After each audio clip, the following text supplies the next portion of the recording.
Good morning. Hello, good morning.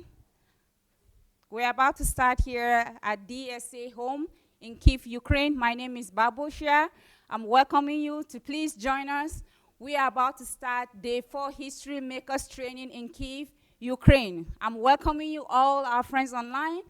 And if you're not yet, invite your friends, please go ahead and do that. Invite your friends, your family, your neighbors, anyone you love to please come and join us. We are continuing with the teaching with DSA on law and order. You don't want to miss this topic. So please, we're waiting for you. But before we start, we have a few announcements that I want to start with. I want to start with DSA books, the ones that have come out of recently, that I want to tell you how great they are, and you don't want to miss them. You can go on Amazon, you can go on Okada Books and order it. And we also have the hard copies here. So if you have any of your friends that are here and you want to order them, you can go ahead and do that.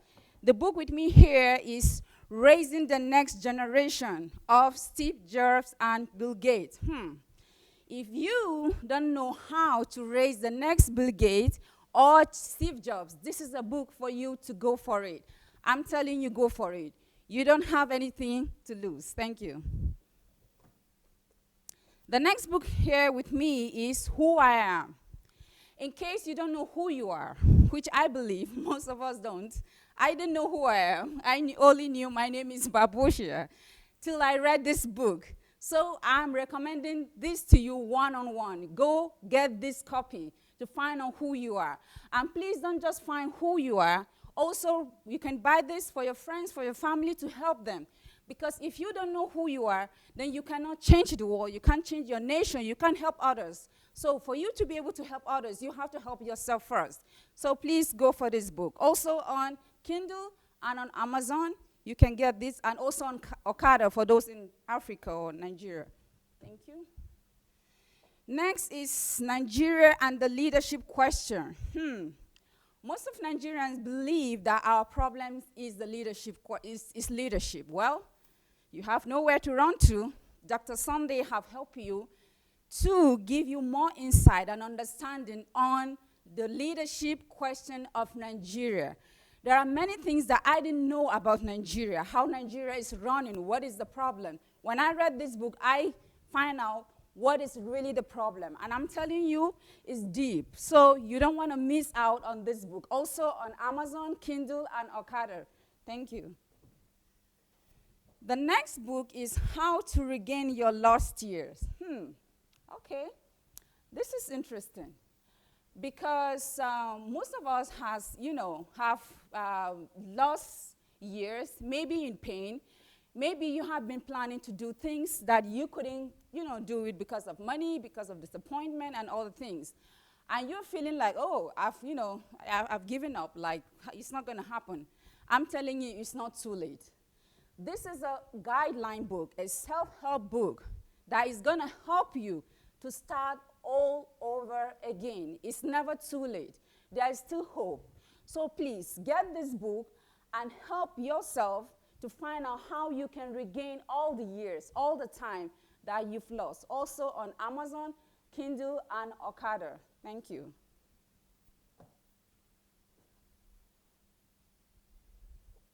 Yeah.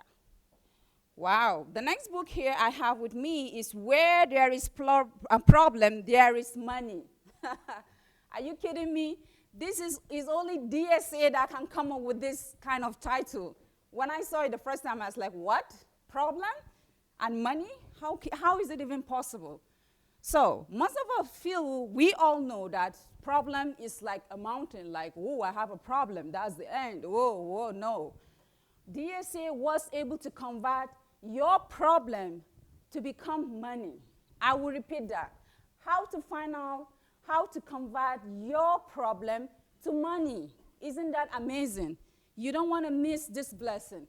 Please go get your copy on how you can change or transform your problem into money. We all want to make money. I want to make money. So please, let's do that together. Thank you. Okay, this book just came out, and the title is How Africans Brought Civilization to Europe.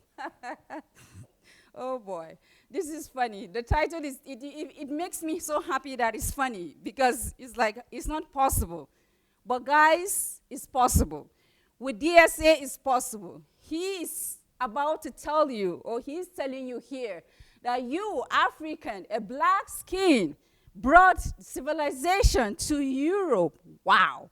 The same Europe that we are all running to, thinking that, oh, wow, I want a better life. I have to go to Europe. But can you imagine, you yourself were the one that took that civilization to Europe. So, if you want to find out how this happened, because I want to find out, I'm curious. Let's find out together. Go to Amazon, Kindle, Okada, and get your copy. Thank you. Next is why you must urgently become a workaholic. Oh boy, why?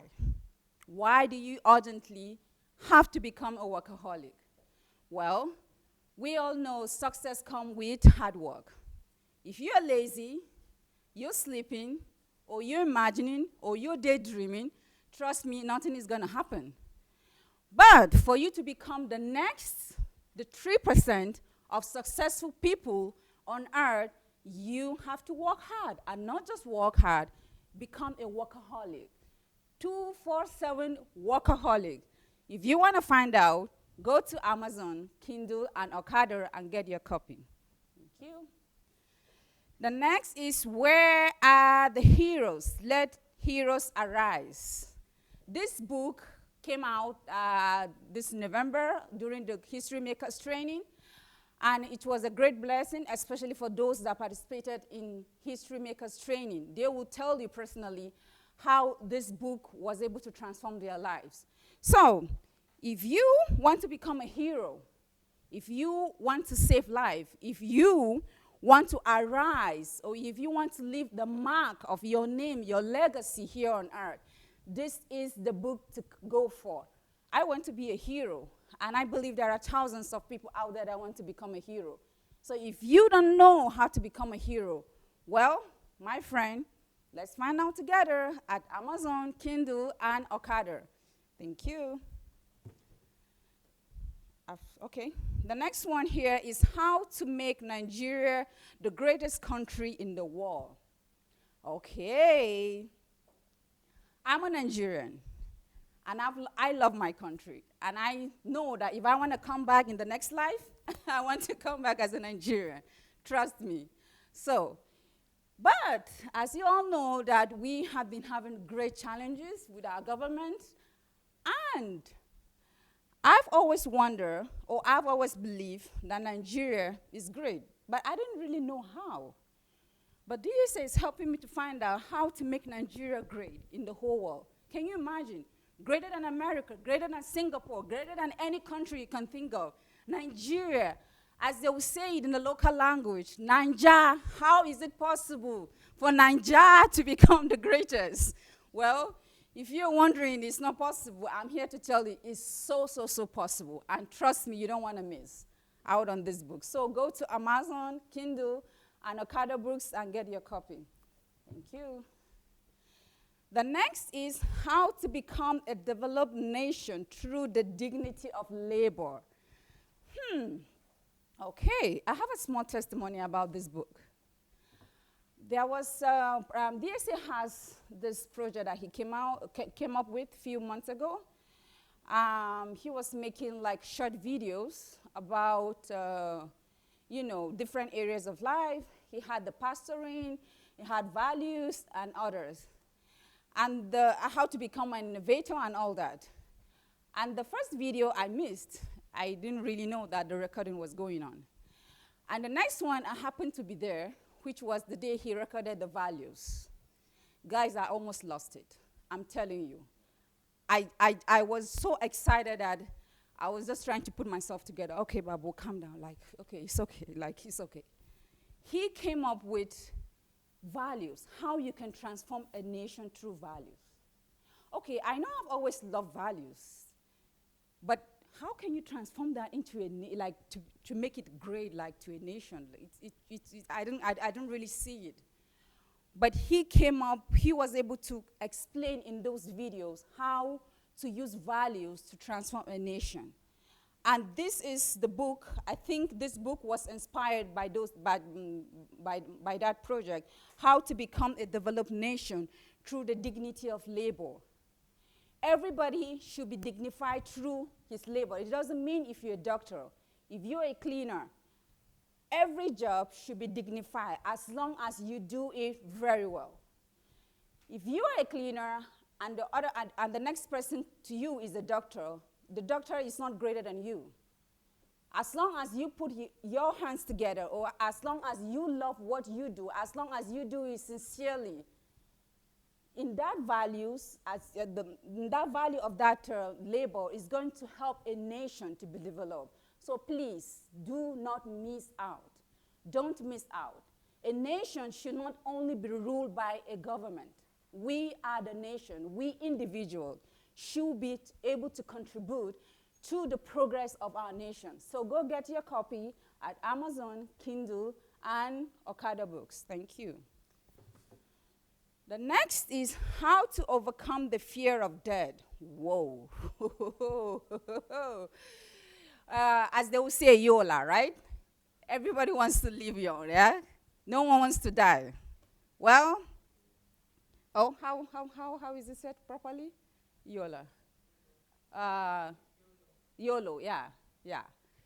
Well, we all get scared as we grow older, thinking, oh, how am I going to look when I'm older? I don't want to die. How am I going to die? What happens to me? You know, everybody tries to keep it together, you know, not to die. Well, good news or bad news, we're all going to die.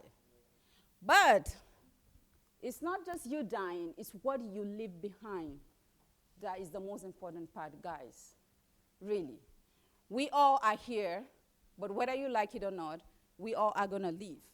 But when you leave, what are people going to remember about you?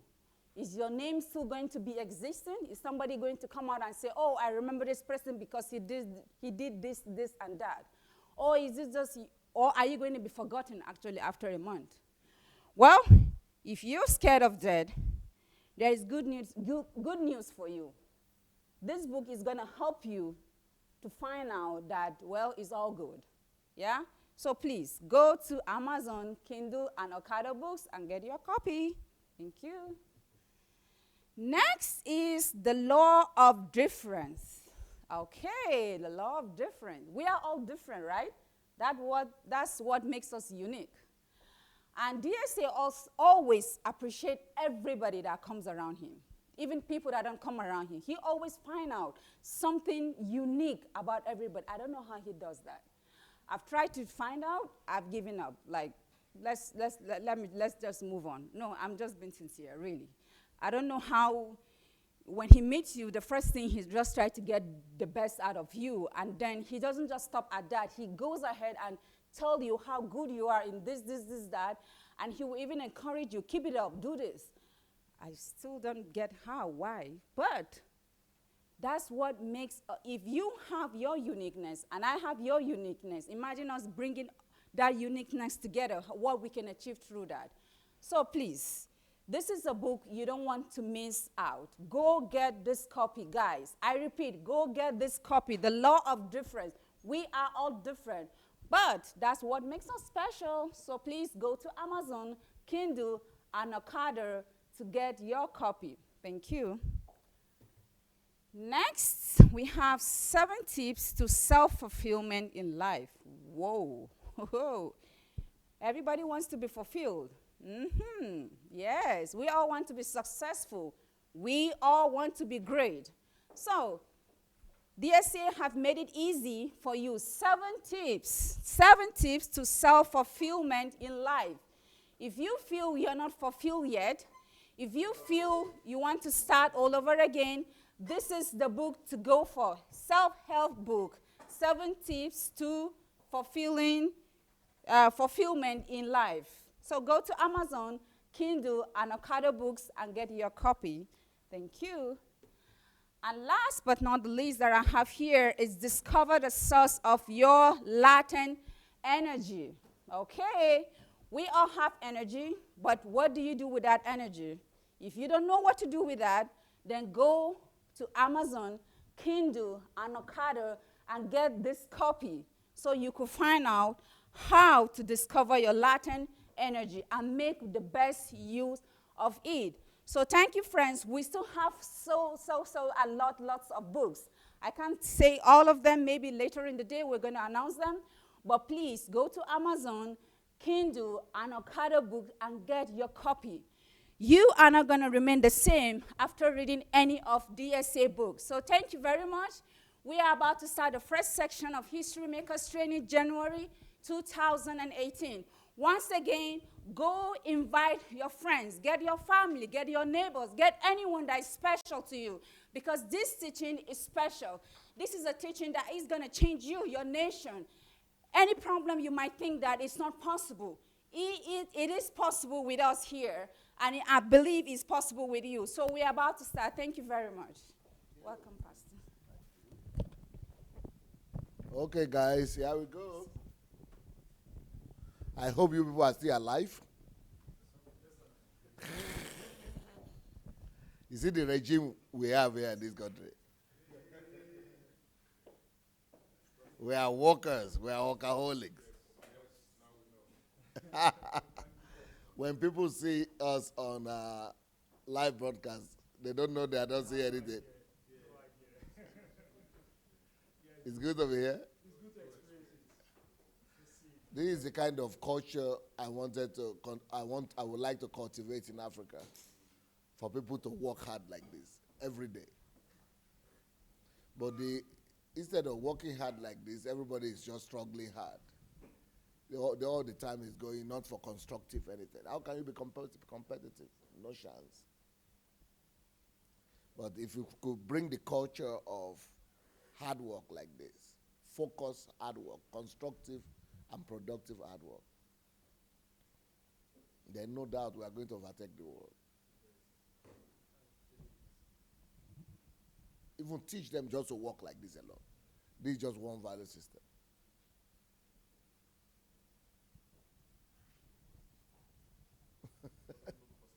Yeah, it doesn't look possible, you're right.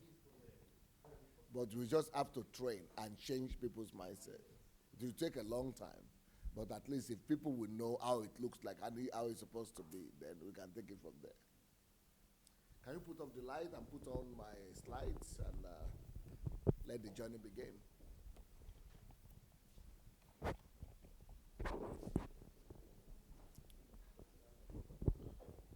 What's the name of my sister? No, wait. What's the name of my sister from the US again? Frisha? Rafi. I wanted to make sure I'm pronouncing your name very well. Rafi.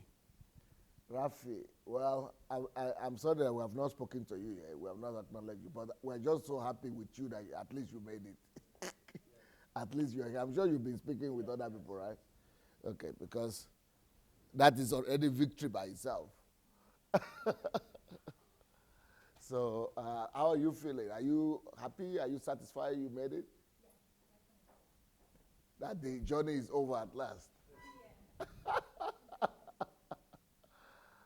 I think Satan was really attacking you. He didn't want you to come. Yeah.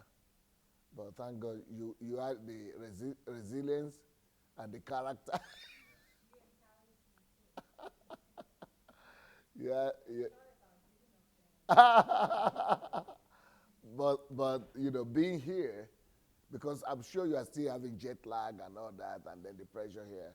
But I just hope that just being in the environment is compensating for you a little bit, right? Okay. Because the other American girl, she would need 2 weeks as well to recover from the jet lag altogether. But just when it's about to recover, she has to go back.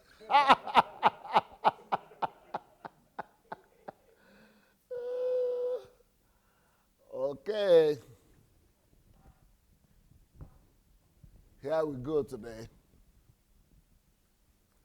Peace and rest, the proof of order. So this is the topic today we're addressing. If you have not yet shared for everybody out there, if you have not yet shared your Facebook message or YouTube, If you have not yet shared the message, go share it now. If you've not yet invited your friends, go invite them. The day is beginning. And the topic of today, and you have just seen it, is peace and rest. Maybe I should actually use peace and what? Peace? Yeah, peace and rest. Or rest and peace. Peace and rest. Peace and serenity is the proof in a society, is a proof of order. So whenever you see any country that is peaceful, that is because there is order in that country. Peace is only a result of something, a result of order, security as well, but order, number one. Because there will be no security if there is no order. In fact, it is order that brings about security too. So peace and rest is as a result of order. So we cannot do, what can we do without order? What do we do? Well, where can we throw order? But in my society where I was born, where I grew up in, it's like people just threw order out of the window as if it's not even a component of development or of governance, as if it's not even a requirement, as if order is not even heard of. In fact, the only time you use the word order in Nigeria might be if they say, go and make order in your room, or go and make order somewhere. It's not really a popular word. It's not even, almost not in the dialect, almost not in the daily word. People are just so ignorant. But that's what happens. What we have in Nigeria, what? Order in the house of God. Yeah. I think that's right. That's the only place that word is used. Order, God is a God of order, order in the house of God. Otherwise, society doesn't know that it is a component of governance. I think you will begin to understand. I think people like all of you who are here, you probably have begun to understand the reason for my craziness, for my passion. Why I'm always unruly. I'm always screaming and getting really, really, really emotional. Because so much ignorance around me. I'm dying out of just seeing things the way things are happening. So I think the way I've just taken it is that, I understand Solomon now. Solomon is always saying there is sorrow in wisdom, in knowing a lot. Because sorrow is that you are seeing everybody doing things wrong. You are just so sad. And so I'm looking at that now as one of my own, what do they call it? Jalov ploti. That's in Russian. What is it in English? Thorn in the flesh, yes. So that is my thorn in the flesh. That is just my thorn in the flesh. It's a way of God humbling me. So every time you see me, when I'm not teaching, I'm just low because I have a lot of processes going on. So I'm just, unless you ask questions, I'm just so quiet because I just feel that God is just humbling me because how can there be so much ignorance? Even here in Europe, talk less of going to America and Nigeria. So the fact that people don't know that this is needed in governance, and I never hear anybody talk about it, although it's evident in Europe, even Europeans themselves cannot explain it. They just think it's just natural, it just came like that. And when they see Africa, they will just say, why are they not like this? But Africans don't even think about it. They don't even investigate and research what made Europe like that. They just copy some government policies. They're talking about government policies. You have something more important than government policies. Laws of building societies. And this is one of the most important laws that even God couldn't do without it. And I already proved that to you from Genesis. Everything is about order in that Genesis. People talk about creation, the story of creation. Well, good. But how? Through order. Okay, here we go. Peace and rest is a proof of order. So a lot of Nigerians, they are not going back home because there is no rest, no peace, no security, no peace. So order will fix that. Order will fix that. Okay, here we go. Hey, put the cursors in the right place. Okay. Wherever you see peace, it means law and order are reigning there. You say, wherever you see peace, it's an indicator. and it's an indication that law and order are reigning there. Is the volume okay?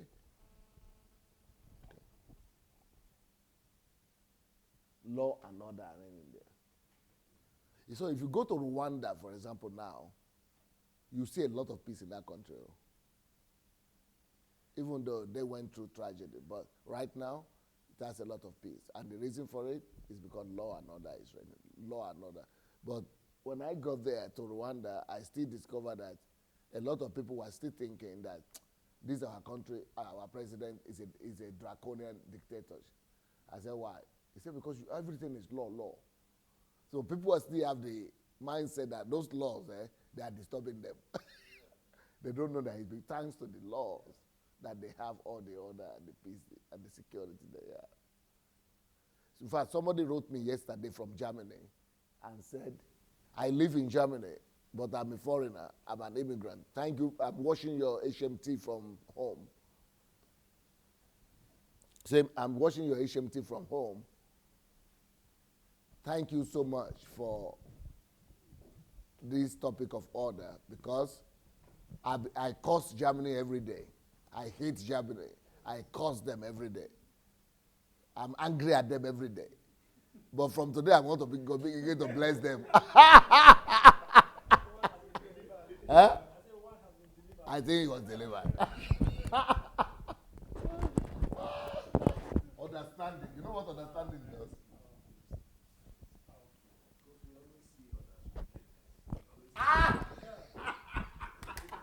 As we get them.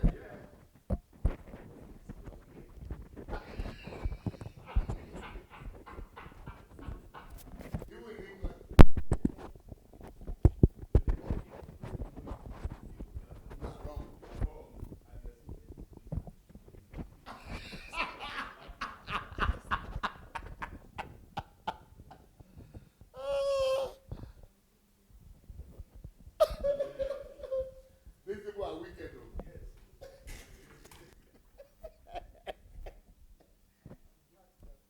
It's because I'm black.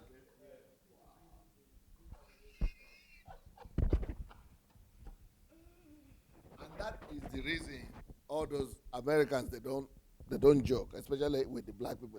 They don't like the order so much. You know what they want to do? They just kill them.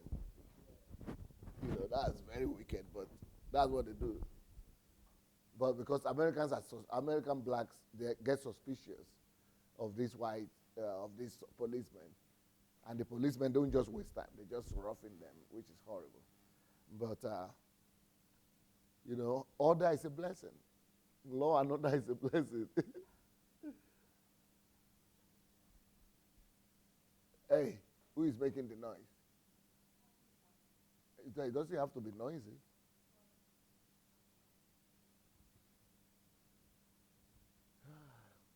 So let's have a look at this list of 10 safest countries in the world.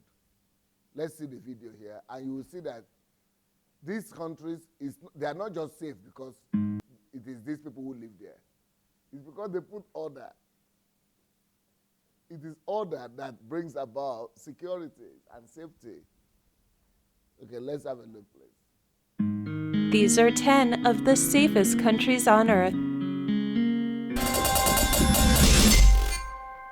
Number 10. Singapore. Singapore, aka the Lion City, is a Southeast Asian city with a population of 5. When the guy was doing what it takes to bring security, to make it one of the safest countries in the world, and peaceful country, you know what they call him? They will call you anything. If you are not ready to suffer that, be called dictator, iron fist. If you are not ready for all that, you will not have progress. But you should know what you want. He knew what he wanted. He stayed there for 50-something years. I thought it was 30-something years, 50-something years. But he got his country the top in the world. He's now being celebrated by the same people who are calling him dictator. Okay. Waiting. 5 million. Singapore is an international financial hub and has racked up a number of global awards, including the easiest place to do business. Socially, Singapore leads all Asian nations on the UN's Human Development Index, gaining high marks on life expectancy, quality of life, education, healthcare, and personal safety. The country has low taxes and one of the highest per capita incomes, and 90% of its citizens own their own homes. Over 80% of its population expressed confidence in their government and judicial system. It seems all of those accolades have created a happy and safe place to live. 9. Denmark. Denmark is the smallest of the Scandinavian countries located in Northern Europe. It is a constitutional monarchy with a population of 5.7 million people. It is part of the European Union and also a founding member of the United Nations and NATO. They enjoy a very high standard of living, but are also weighed down with one of the highest tax rates in the world. Denmark scores very well in national rankings for human development, civil liberties, prosperity, and democratic government. It also has the world's highest social mobility score. It has a high level of income equality and is the least corrupt country in the world. 8. New Zealand. New Zealand is comprised of 2 islands located in the southwest Pacific Ocean. Known for its natural beauty, New Zealand is a peaceful paradise. You may recognize it if you've watched any of the Lord of the Rings movies. New Zealand also ranks highly in many other statistics, including quality of life, healthcare, education, and economic freedom. Possibly due to its remote location, it also has very few crimes. 7. Do you know that when I went to Switzerland, I asked them simple question. Can we see my video in Switzerland in YouTube? No, don't look for it now. Check for it or later or parallel on YouTube when I was in New Zealand. Lausanne. Is there any city like that? Lausanne? Lausanne, yes. In Switzerland, right? Yeah, and Geneva. So Pastor Sunday in Switzerland or something like that, or Lausanne. I asked them the simple question: why is your country like this? Why do you live in one of the most prosperous and safest country in the world, secure country? They don't know. They are telling me some stories, okay. They are telling me what the last government did, what this government did, what the one before that did. They're just living. I mean, these are educated people.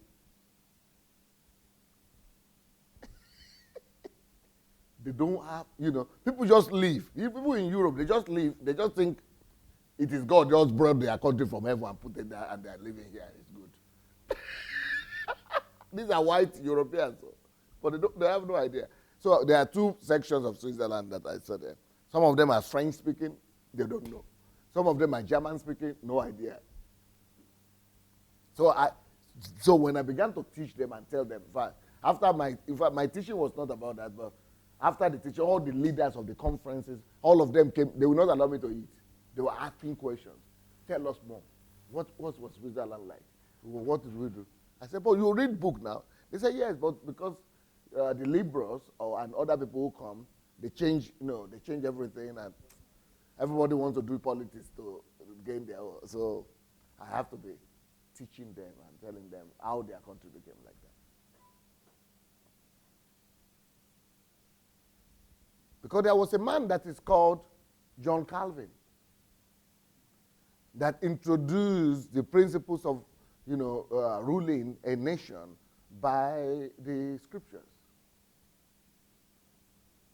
And before that, then after that, the same thing with, do you know Abraham Cooper? Yeah.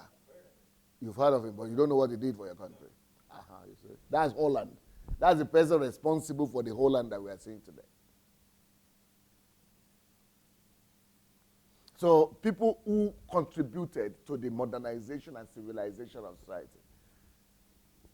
But people now in Europe, they just enjoy it. So, but these are the principles. That's why history, in Nigeria, I had to remove history from school. How will you then learn?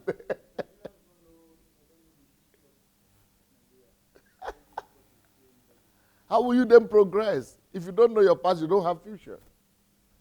So that's Switzerland. Wonderful country, wonderful country. But let me tell you what. From what I saw in New Zealand, in Switzerland, we can reproduce that. If only I could get Nigerians to listen to me. Especially anybody who is going to be in government and the society. If I could get people to listen to me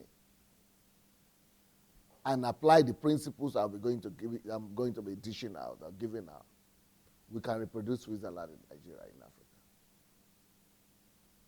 Well, let's continue. I see. Switzerland. Located in Central Europe, Switzerland is known for the beautiful and majestic Alps. However, most of its 8 million inhabitants live in the plains below. The country has a long history of promoting peace worldwide. It is the home of the Red Cross, and the Swiss are also known for their staunch commitment to remain neutral in times of conflict, like during World War II. In fact, the last time Switzerland was engaged in armed combat was in 1815. Switzerland has an elite banking industry and is one of the wealthiest countries in the world. It is often found at the top of the list of places with the highest quality of life in the world. It also ranks pretty high in other categories, such as human development, economic competitiveness, and civil liberties. All of these qualities create a safe and welcoming environment. I don't know where it's coming from, but I'm sure we can build a better country than Switzerland. I just have it in I just know the principles. Because I've been there, I've taught them, I've taught the Swiss, and I see that they don't know some things that I know that we could bring to bear. In fact, even the country, they are praising everything's okay, but there are some things that they are missing now that they are not implementing that we could implement and get a better country. If God will give me the opportunity. Okay, here we go. Environment for tourists and natives alike. 6. Canada. Canada is located in North America, and it is the second largest country in the world by total landmass. But despite its size, the Mounties do a good job of keeping everyone safe. They promote a just society and emphasize equality and inclusiveness for all its citizens. Multiculturalism also plays a big part in defining the country's cultural mosaic. Canada has the 10th highest per capita income and claims the 9th spot on the Human Development Index. It ranks number 1 in education, economic freedom, quality of life, civil liberties, and government transparency. 5. Austria. Home to music and Mozart, Austria is ranked pretty high on the list of safe countries. It's known for its low crime rate and its peace among its neighbors. Austria has a low population, however, tourism is rampant and makes up much of its economy. Its largest city is Vienna, which makes up 1.8 million of the country's 8.6 million total population. The country is extremely clean and well maintained, and its landscapes and views are breathtaking. 4. Sweden. Sweden is located in Northern Europe and has a population of close to 10 million people. Despite its Viking ancestors, present-day Sweden is peaceful and calm. Its capital city of Stockholm is spread across 14 islands. Sweden is a constitutional monarchy with an extensive social welfare system that provides education and universal health care for its citizens. It ranks highly in quality of life, civil liberties, equality, prosperity, healthcare, education, and human development, and has a very low crime rate. 3. Finland. Finland is a Scandinavian country in Northern Europe and actually shares a border with Russia. It's a republic and part of the European Union with a population of 5.5 million people and is actually the lowest populated country in the European Union. Finland was one of the last countries to become industrialized, but when they did, they developed an advanced economy which resulted in one of the highest incomes per capita in the world. This prosperity also enabled them to create a robust welfare system. Finland was also recently ranked the most stable country in the world, which has led to peace, stability, and safety. 2. Norway. Norway is located in Northern Europe and is a Scandinavian country. It is a constitutional monarchy with a population of just over 5 million people. A founding member of both NATO and the United Nations, it is not, however, a part of the European Union. Thanks to an abundance of natural resources like gas and oil, Norwegians have the 4th highest income per capita in the world. They also have a very comprehensive social security and welfare system, which provides free healthcare and education to all its citizens. Since 2001, Norway has also had the highest Human Development Index rating in the world 11 times. 1. Iceland. Iceland is a Nordic island country located in the North Atlantic, and with a population of almost 350,000 people, it is one of the lowest populated countries in the world. Iceland has a dualistic nature with geothermal hot springs covered by large glaciers. However, they have managed to harness this power, and as a result, the country is nearly completely powered by renewable energy. Iceland's low taxes and market-based economy have made it one of the wealthiest and most advanced countries in the world. It is highly ranked in equality, and its economic, social, and political stability create a safe haven for Icelanders to prosper. If you could live in any one of these safe countries, which would you choose? Let us know in the comments below. Don't forget to subscribe to our channel for more interesting videos like this.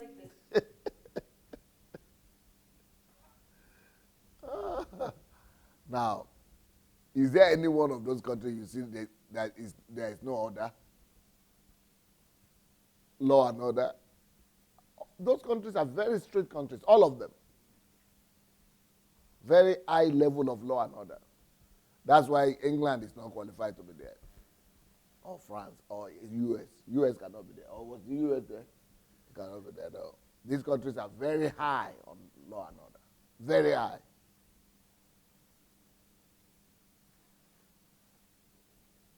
That's what it takes.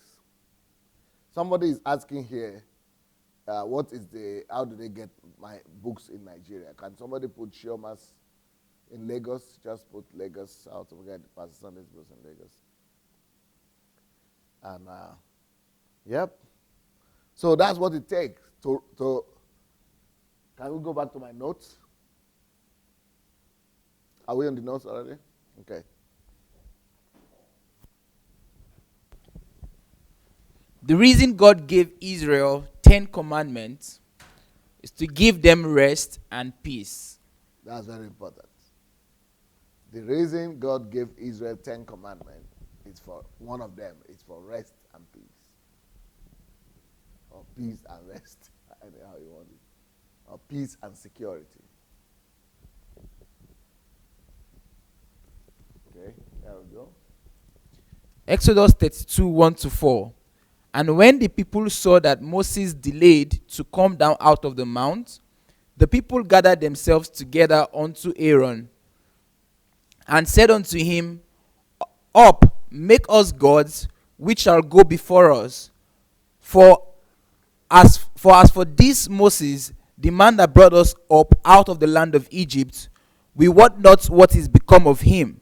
And Aaron said unto them, Break off the golden earrings which are in the ears of your wives, of your sons, and of your daughters, and bring them unto me. And all the people brake off the golden earrings which were in the ears, and brought them unto Aaron. And he received them at their hand, and fashioned it with a graving tool, after he had made it a molten calf. And they said, These be thy gods, O Israel, which brought thee up out of the land of Egypt. In Exodus 32, 1-4, the people of Israel became unruly. Yeah. Exodus 32, 19-25. And it came to pass, as soon as he came nigh unto the camp, that he saw the calf and the dancing, and Moses' anger waxed hot, and he cast the tablets out of his hands, and brake them beneath the mount.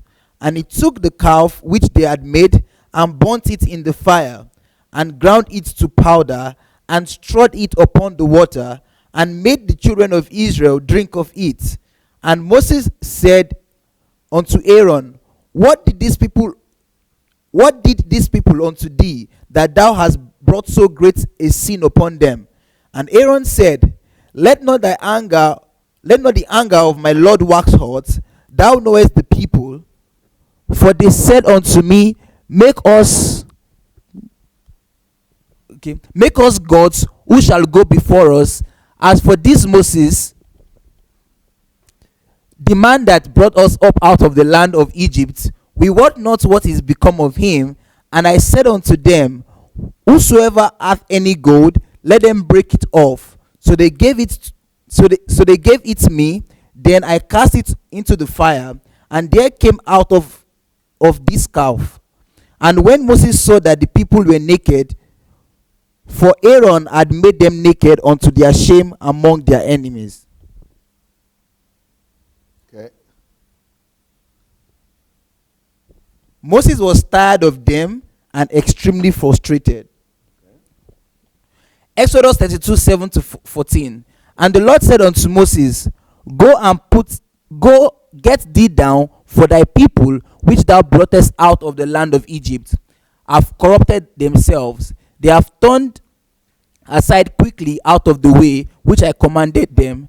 They have made them a molten calf, and have worshipped it, and have sacrificed thereunto, and said, These be thy gods, O Israel, which have brought thee up out of the land of Egypt. And the Lord said unto Moses, I have seen this people, and behold, it is a stiff-necked people. Now therefore let me alone, that my wrath may wax hot up against them, and that I may consume them, and I will make of thee a great nation. And Moses besought the Lord his God, and said, Lord, why doth thy wrath wax hot against thy people, which thou hast brought forth out of the land of Egypt with great power and with a mighty hand?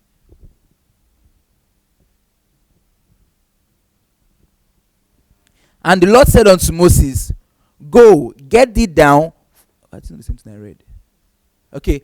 Wherefore should the Egyptians speak and say, For mischief did he bring them out, to slay them in the mountains, and to consume them from the face of the earth? Turn from thy fierce wrath, and repent of this evil against thy people.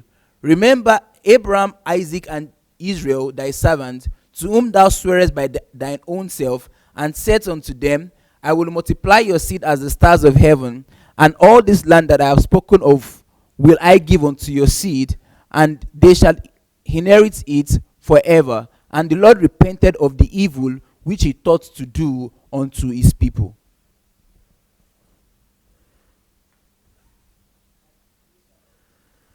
The lack of order was so big in Israel that even God was frustrated by it.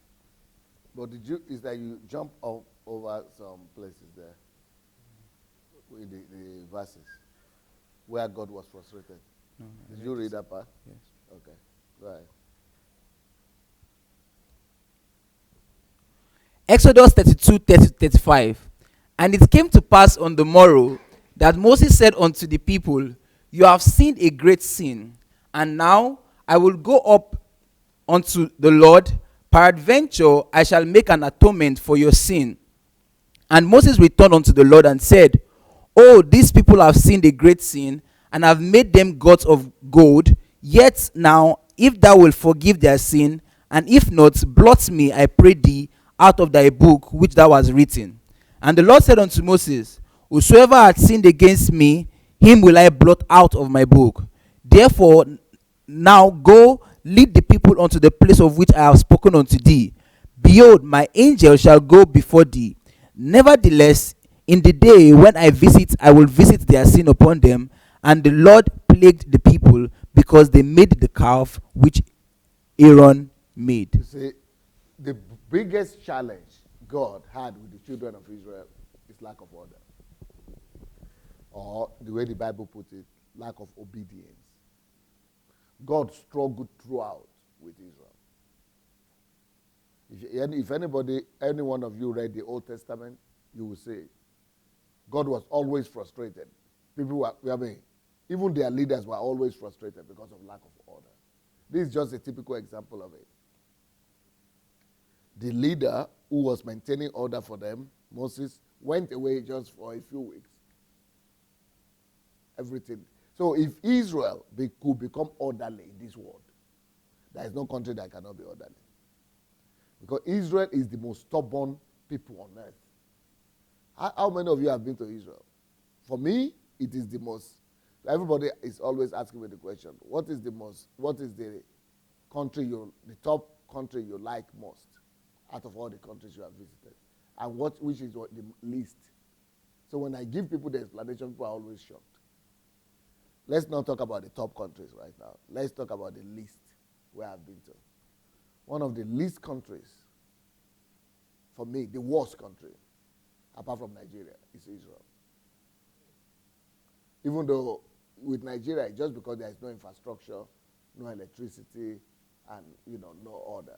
But Israel, there is order, perfect order there. But it's still the worst. So everybody that is dreaming of going to Israel, make it go. Me, I no go with you. I go there because I'm regarded as a friend of Israel, and I know their government, and they know me, and we are friendly. But otherwise, the country for me is the worst country. For me, it's the worst. Because the people are stubborn, almost wicked, no respect, no honor. They don't know how to honor. They are nonchalant. Their behavior. See the way they are behaving with Palestine now. That's basically the way every individually you also, Now, if you are your friends, that's different. If you are family friends or something. Stubborn place. So God experienced it. Even God himself was facing a challenge. Okay, let's go. Miracles, signs and wonders, sacrifices and atonements could not bring rest and peace to Israel. So, no amount of miracle produces order. That's just for our African people, because some of them are still waiting for miracle today. And like we saw in the film yesterday, when the lady herself that was cooking right in the middle of the road, when she finished cooking, you know where she went? She went to pray. Can you believe it? She went to church to pray. There is no amount of prayer that can bring up that can bring about order, peace, and security. No prayer. It is order. Peace and rest will only come out of order. Not just on the national level, even on family level. Peace and order responds to, peace and rest, security responds to order. Doesn't respond to prayer and fasting though. See the women now, and she was not the only one there. The place was jam-packed with millions of people. They were praying. All their prayer is not helping Nigeria. Why? It is order. You don't even need to pray. All those 10 countries, none of them is a big Christian country that is praying country. The most secure, peaceful countries in the world. They don't pray. In fact, they don't even believe in God, most of them. And they are the safest and the most secure. Why? Because rest, peace, and security doesn't respond to prayer and fasting. It's not a miracle. That's why you could have so many men of God in Nigeria and security is not coming. Their prayer is not helping. That is why in Nigeria, they boast themselves that they are miracle workers. Miracle, miracle, miracle, miracle. All that power to do miracle is not fixing the country. It's an illusion. God has put the earth on laws, fixed laws, concrete laws. God has told us how things must work and how things work. Things don't work out of miracle. The children of Israel, they had more miracles than any pastor here in this world today. They had some of the greatest miracles, but still, disorder was rampant. Disorder,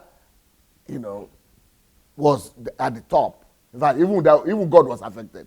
God got angry because of the level of disorder. Despite the fact that he was doing miracle. But that one miracle God couldn't do is that order. Because it's something men are supposed to do themselves. Even though God was raised, let's say, even dividing the sea.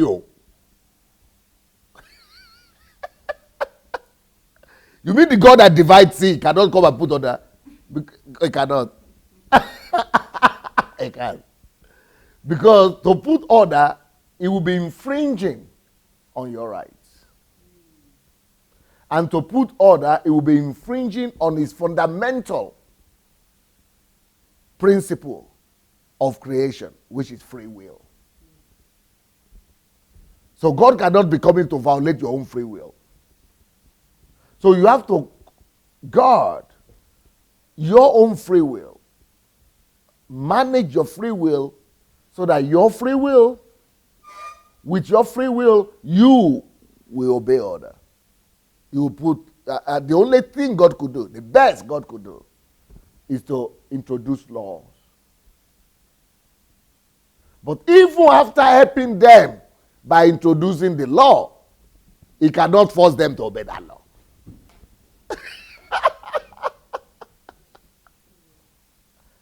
The best God could do to bring peace, security, rest, is an order, is that God knows that law is the key to order. So let me bring law. That is the reason why God introduced law.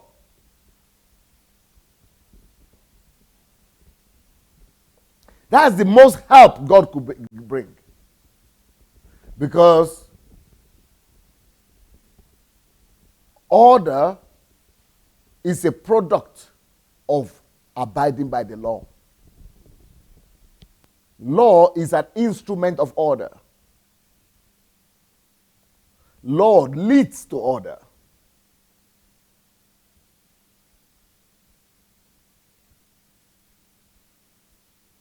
So, God decided to have mercy on the children of Israel.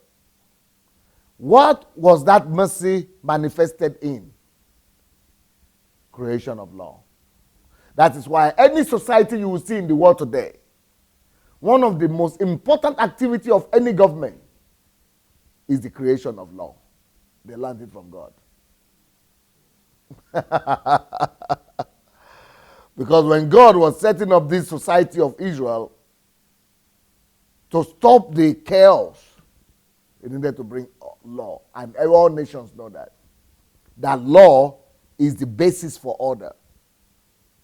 And for you to even obey law, you must know the law to obey. And for you to even begin to say that you want to put order in place, there must be law in place. So listen closely. Law precedes order. Law precedes order. Law goes before order. So implementation of law precedes order. Abiding by the law leads to order.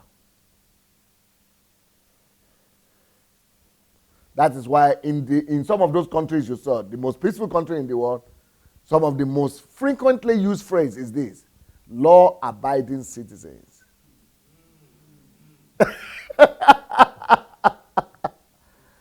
And when immigrants come, like from Africa to those countries, and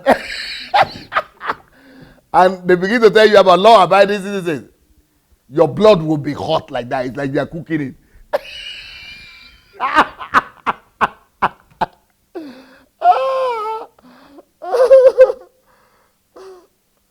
Because you are thinking, these people want to cage me.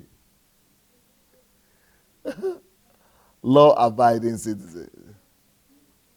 Somebody closed that door. I think it was Mayowa who came. I didn't close it.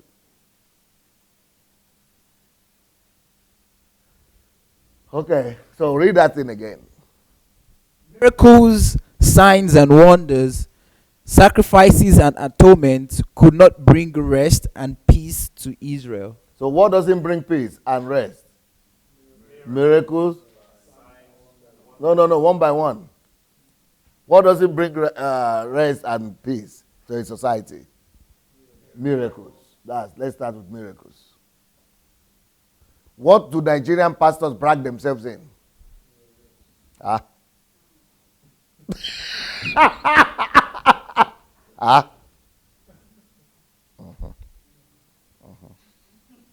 You wonder why church is not helping? Because church is focusing on the wrong. You know what church is supposed to be talking about? Laws, principles. That's why when it talks about the Bible, it says this book of the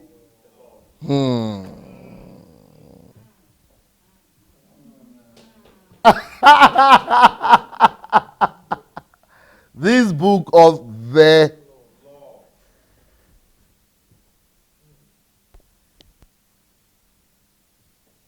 But when pastors leave the book of the law and they want to now prove that they are all voodoo masters or voodoo witches, you will never find a voodoo shrine and find order there. You will never find order in paganistic society. It's not a value system. Paganistic society don't have law. They have taboos. Oh. Law creates order. Taboos create death and destruction and calamities. Totally different. The purpose of taboo is not order. The purpose of taboo is fear. Why the purpose of law is order, not death and not destruction. Actually, preservation. Law brings about protection, security, and preservation. Taboo brings about death and destruction. Fear, death, and destruction. But our churches today, we have turned God into a God of taboos. Touch not my anointed. Taboo. And what does taboo bring about? Fear, death, destruction. You will die, oh. You're talking that about Geo. You will look at Geo like that. Taboo.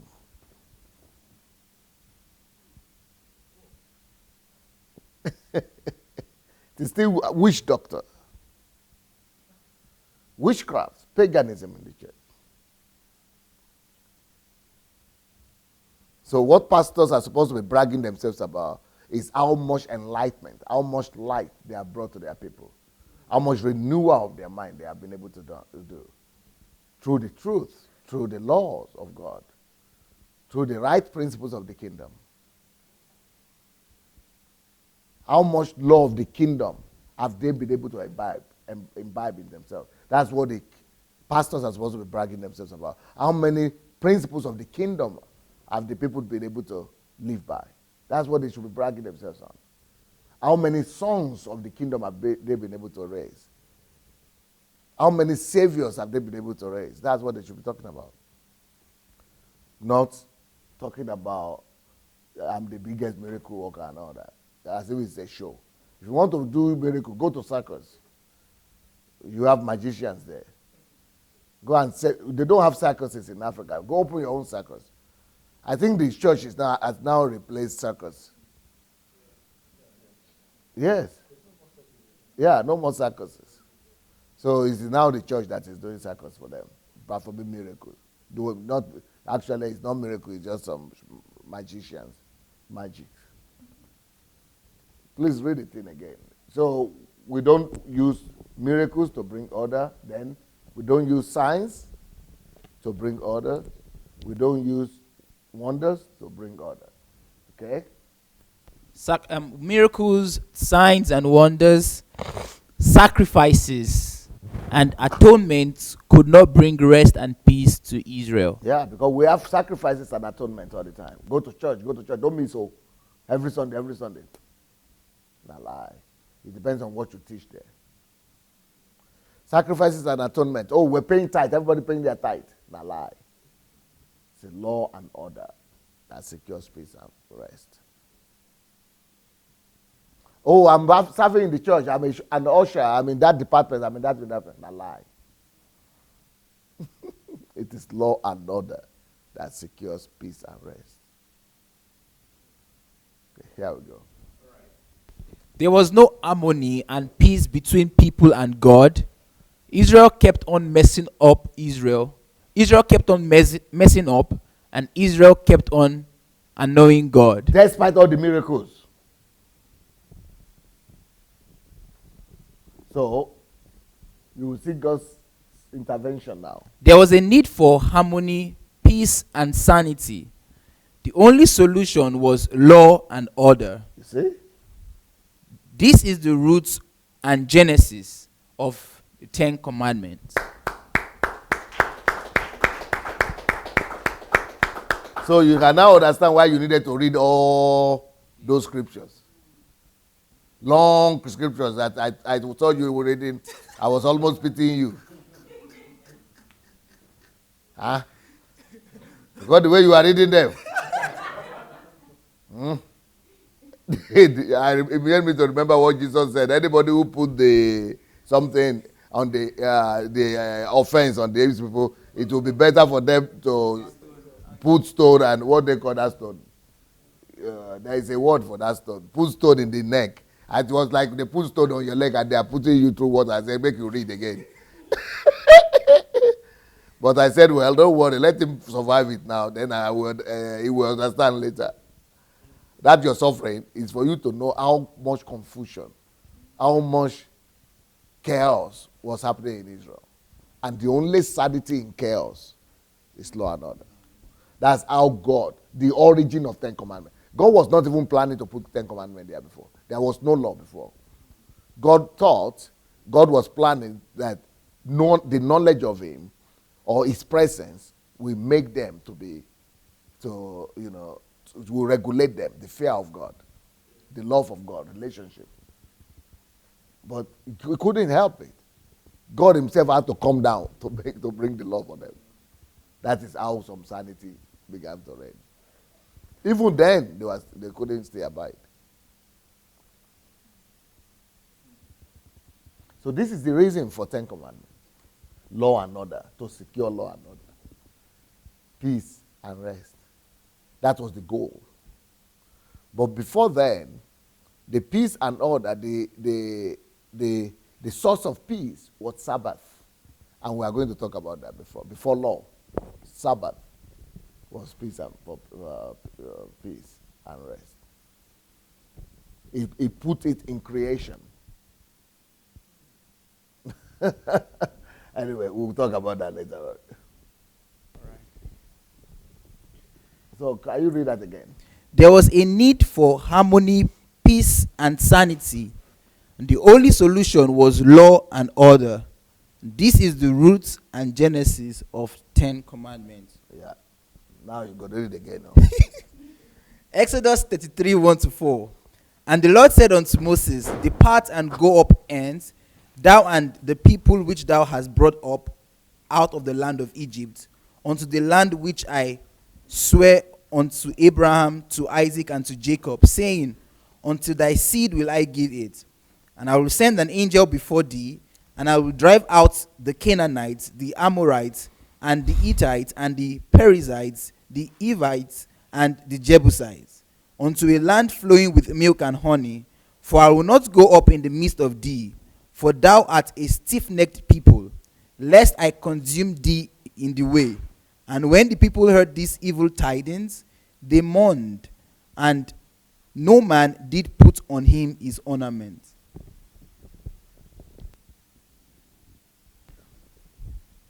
The reason those who came out of Egypt could not enter the promised land is because of lack of order, which led to disobedience. You see? Lack of order. Lack of order leads to disobedience.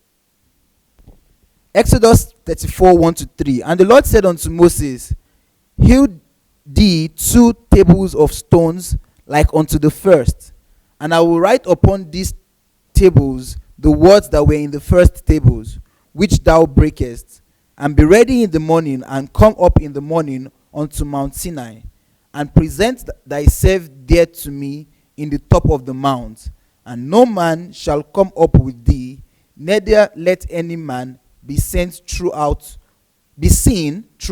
all the mount, neither let the flocks nor herds feed before the mount.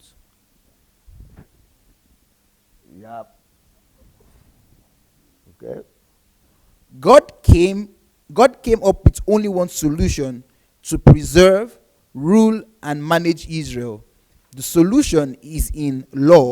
That solution. That solution is in law, which eventually leads to order. You see? You got what you got where I go, yeah? Okay.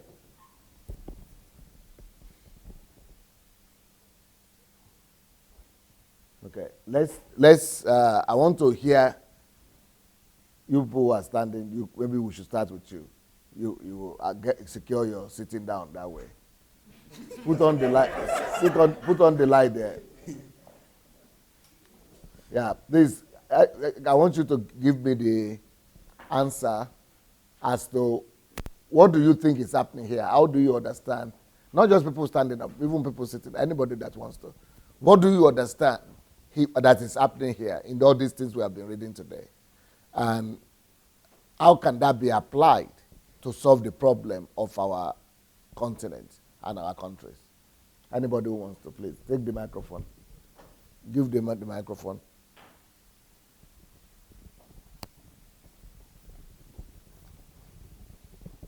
Like, from what I observe is that God, first of all, saw the problem.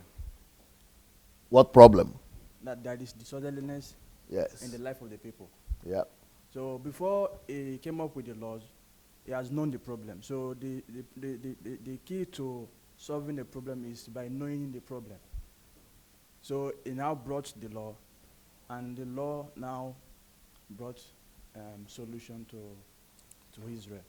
So how can you use that for Nigeria? Like, from what you've taught us this morning, like I observed that you have to first of all know the roots of the problem. So by knowing the root of the problem for our country, then bringing up the solution, like the way to counter it, that is what will bring the change and the peace and the orderly life we really want from our country. That is my own point. Okay. Yeah. I'm reading one comment here now. Somebody say, but Jesus has redeemed us from the law now. So go and build a society where you say Jesus has redeemed you from the law. So that no society, no law, no traffic law, nothing. Put on the thing again. No, easy. Yeah. Yes. Yeah. So what do you think is happening Yeah, here? thank you, sir. You've just clarified a lot of things for me and a lot of scripture. For me, I've always wondered why God had to wait until the time of Moses before he gave them the law. Now I'm beginning to see that it was because he started the process, gave them the Sabbath. I never thought of that before. Yep. But when he saw that out of their own volition, they didn't respond to his presence, Yep. he decided to enforce law, Yeah. external law. For me, that now also clarifies, because I've always wondered when God says, "And I will take my law and write it in their hearts." So basically, he started by enforcing it externally, but this time around, he wants to bring it from the inside out. He started it from inside in Genesis with Sabbath. That is supposed to be inner, written in them from inside to honor God and to desire his presence. That's why there was no written law in Genesis. I mean, when I talk of Genesis, I'm talking about Garden of Eden. He just said, see this tree here, you can eat everything. No written law. It's the relationship and the peace, but they are, that they have. The relationship is supposed to be written law in their heart. So it is when they fell from that, but God still, that was still there initially. But when that, people totally neglected relationship with God, no inner leading, that is how he now brought law as external factor to hold them back. No, but in the New Testament, we have the Spirit of God again. And we are back in Eden. So that is the ultimate law. Self-consciousness, being aware of things, and in awareness, living and obeying the law of the heart. But because we are living in society has to be governed with physical, because this is a physical society. Society still has to be governed by law. So we cannot say because our law is stated in our heart, but not everybody is born again. Even Yeah. people who are born again, they don't always obey the leading of the Spirit. Yeah. Yeah. That is why the law is a cursor to Christ. It's a headmaster or whatever they call it. It's a teacher that holds you by the hand, And the guardian to the law. I mean to Christ. Christ is the ultimate. But that situation will never come until Christ comes here to rule and to bring his kingdom. When then we will not need law. I think that's no wonder the Bible says the law is a schoolmaster. Schoolmaster, that's what I was trying to say, yeah. From the explanation, I think, I've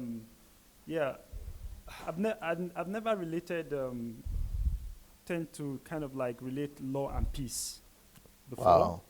But I think now it's making It's making sense. a whole lot of sense. And I think the only way for us to bring back peace in Nigeria, there's no way we can escape law. There's no way. And it's the most lawless Yeah. country I've ever seen in my life. There's no way. Nigeria. It's the most lawless Yeah. country. It's like it doesn't exist. Even though there are laws, but it's like it doesn't exist at all. On every level.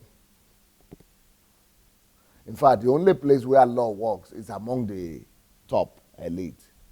Somewhere there. The government people, a little bit. But local government, state government, ordinary people, everybody just going about their daily bread. But when it The comes to ladies. corruption, I'm not sure the law has gotten to that So top. that's level. up. So I think, that's the only way that we can actually bring back order and also bring back peace to reign, because even among the common men, there's a whole lot of anarchy. If the state to which Nigeria has decayed to, you get, right now you see it on Facebook, YouTube, you see people cutting people's head off, people just killing people just because of the financial benefits they stand to gain. But I think if there's law, then that law will bring about order, which in turn will bring peace in the society. Yep. Yeah. Anybody else? Okay.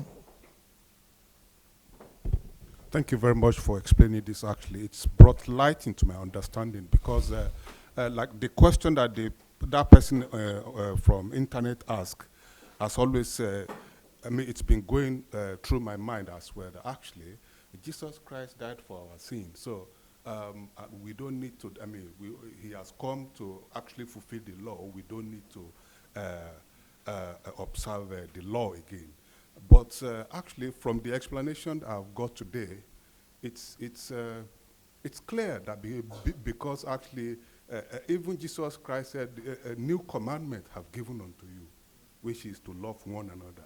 So just as DSA actually really explained, that now the law is in our heart. Now it's been written in our heart. So that commandment, I'm taking it as the law and law, which is actually, if we have the law for one another,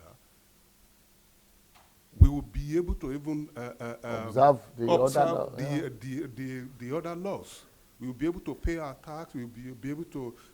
We won't actually depend on miracle. We won't depend on atonement. That it's when I pay my tithe that I will. So it's that's my understanding. Thank you very much. Okay. We have the big man here. Man of wisdom. D squared. I think that today is like when Noah was still alive. It's inside those days, obviously they weren't listening to each other. They'll always be breaking everything, and it's like that video that we watched. Nigeria.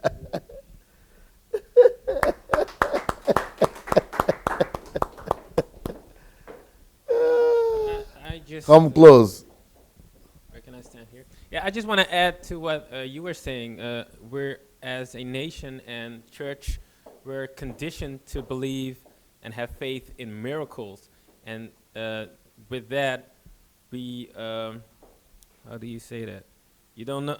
No, because we only depend on miracles, we forget about the rules and laws that which actually create things. So we're living in an illusion, kind of. So I'm very happy to know now that the Ten Commandments was not something to just oppress us. It's just something to bring us to peace. Yeah. Yeah. The purpose is peace and rest. Okay. My understanding is this, that it seems like God has put his law and order already by saying that no miracles, signs, and wonder can bring order. Yeah. And then it's like we are ignoring also that order that he put already before us. Mm-hmm. Because he stated it that even though we are trying to practice these miracles, nothing will happen. And then I think we just have to improve on that and stop expecting something to happen while we are already given the order that we are just wasting our time. We don't even have to practice it. Yeah, because it leads to laziness. If you are going to be expecting miracles, then that leads to laziness. Then you will not. You just say, "Oh, God has redeemed us from the law. God, everything is done." So then it leads to disorder. How will you build the country? You need instructions to build the country. You need the laws to build a nation. You need even the kingdom of God is based on values. So law, what does law do?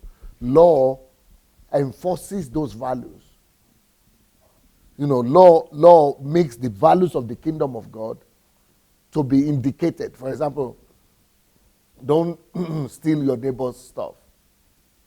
That is an act of love. But even though it is written in our heart, but not everybody follows their heart. So we need to help them. But what we are actually constituting, hello?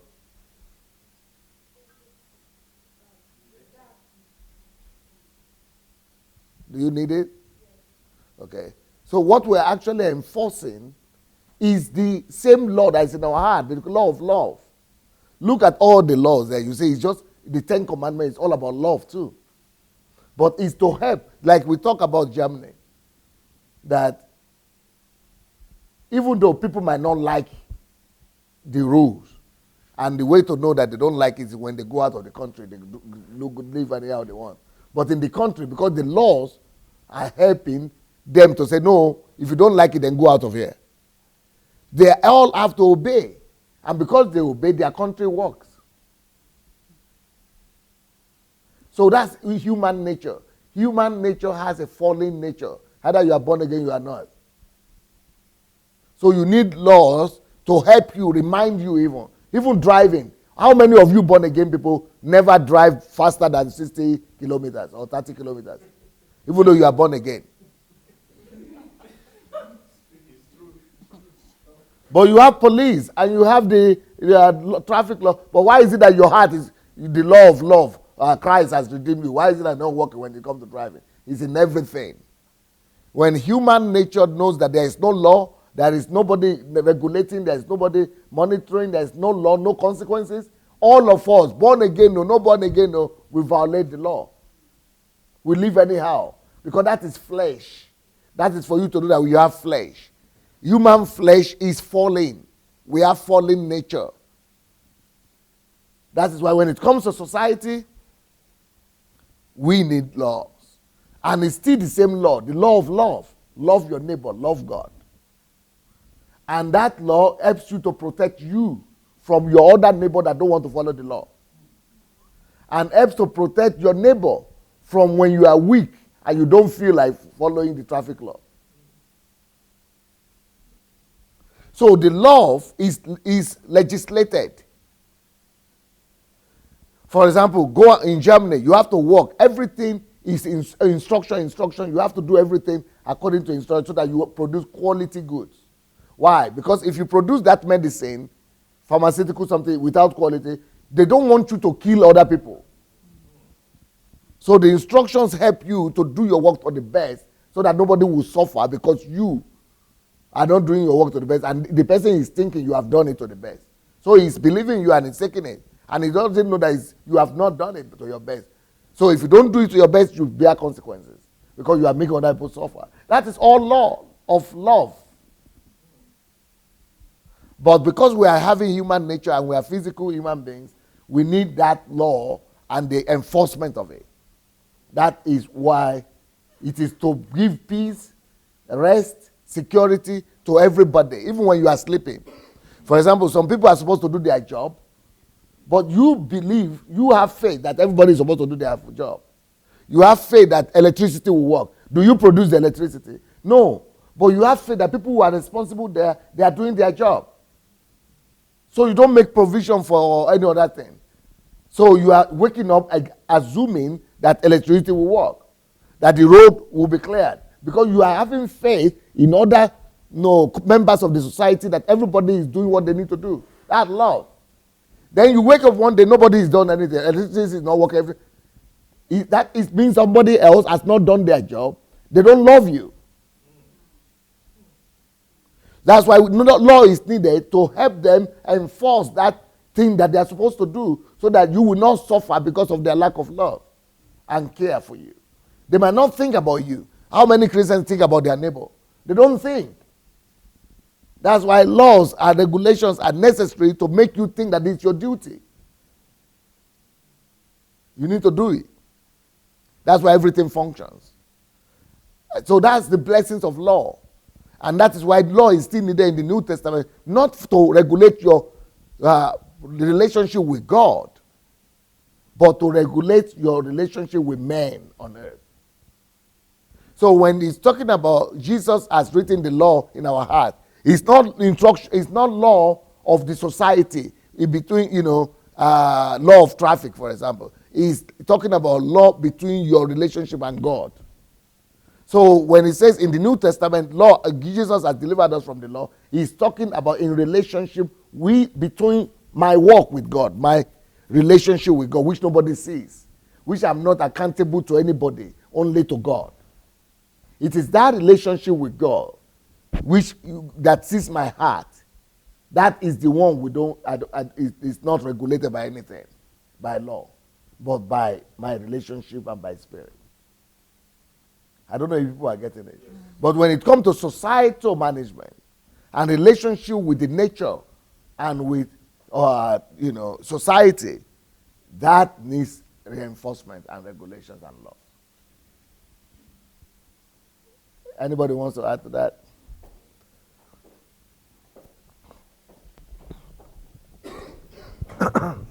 I think now I'm beginning to understand it better. That when Jesus said that he came to fulfill the law and then introduce love, they are the same thing. Love and love is the same thing. There is no difference between the two. Beautiful. Because the law was created out of love. And then love is still the law. Yeah. So that's what I was just sitting there. But Christians think when he say I've only brought love, that it means don't obey anything. Yes. No, law is love, and love is law. That's why Jesus fulfilled it. He's not contradicting himself. Yeah. And then he says that the kingdom of God suffered violence, and only the violent take it by force. Who are the people making the kingdom of God suffer violence? It's the people that are living in disorder. It is chaos. It is out of disorder that the kingdom is suffering violence, because we are not trying to fulfill that same reason, that same purpose that we were called to fulfill, the reason why we actually came. So the order is a blessing. If I relate it to when we were young, like when our parents would say, do this, do that, do that. Out of our nature, we don't want to do that. Yeah. We want to play. We want to do our own thing. But when we, especially us that we are flogged when we were small, but when you remember the punishment, sometimes you just do what you were asked to do. But sometimes you still go out of line. But we see it as wickedness, we see it as harshness, and that's what we have grown up with, and that's why Nigeria is today is the way it is today. Anytime a new law is introduced, nobody wants it, because we are used to seeing it as wickedness. We see it as this person is a dictator and all those things. Like when Buhari was coming, everybody said he's a disciplinarian. And some people were As saying, if it's bad. yeah, as if everybody was seeing it as a bad thing. Because nobody wants to be disciplined. Everybody just wants to remain the way they are. So let the system remain the way it is. But with the West, we are running to the West. Yeah. But what makes the West work is that law you live in London now. Yes. Law everywhere. Yeah. Now I understand it better, because obviously when a policeman in London stops you and is telling you your violation, the only thing you are thinking about is just yourself. But the violation he's talking about is out of love for others, and the environment. So I'm really enjoying this class. Yeah, so one of the most important things that I got from this session was that not only does law need to be enforced externally and outwardly, but they also need to be enforced within ourselves. Because, for example, when we have like a deeper understanding of the laws that we need to abide by, it will make sense. For example, the speed limit that you mentioned. So if you don't understand why the law was created, when nobody's watching, you're gonna try to break the law. Of course. So, for example, let's say the speed limit is posted 60, and you'll just be, if you don't actually sit down and think to myself, okay, so why do they enforce this speed limit? When the police is not around, you're gonna break it. The reason why they enforced it was basically to protect everyone around you. But if you don't have a deeper understanding of why it was even placed in the first place, you're gonna end up breaking it. And that's exactly what the Israelites did. When God knew the issues, God knew the issues amongst them. And because they themselves did not sit down and say, okay, they didn't accept the laws inside their hearts. That's why the majority of the Israelites were destroyed before they reached the promised land. Not only did they not accept it, they also broke the laws outwardly as well. And I think that's one thing that a lot of the citizens in Nigeria are struggling with, is that they don't want to be enforced because they don't understand the reason why a society needs to be governed and needs to be, structured and disciplined. So I think that once it's accepted and enforced in them, that's when outwardly there's going to be structure, there's going to be organization, and there's going to be a better society. So not only do we need to enforce it outwardly, we also need to enforce it within ourselves. That is one of the challenges we are going to face when we get to Africa, because people are going to be telling us, no, we are Christians. Jesus has removed the law, so we are not going to obey anything. But that's what's happening in Nigeria. The so-called born-again Christians are the most unruly. And everybody is suffering for it. Good morning, everyone. I would like to start with a quote by Thomas Edison. He said that thinking is the hardest thing to do. That's why so few engage in it. The law, or many people don't think about many things. But then if you have a law that is put there that you are forced to do, you will end up doing it because it's universal and applies to everyone. So by the time you catch up with your thinking, you're already doing it, and then it becomes part of you. So that's why I think law is necessary. Thank you. Thank you. Okay. Anybody else want to say anything? All right. So let's go to the movie. Let's watch a movie there. There is a video there that I would like us to watch. Not movie, but video.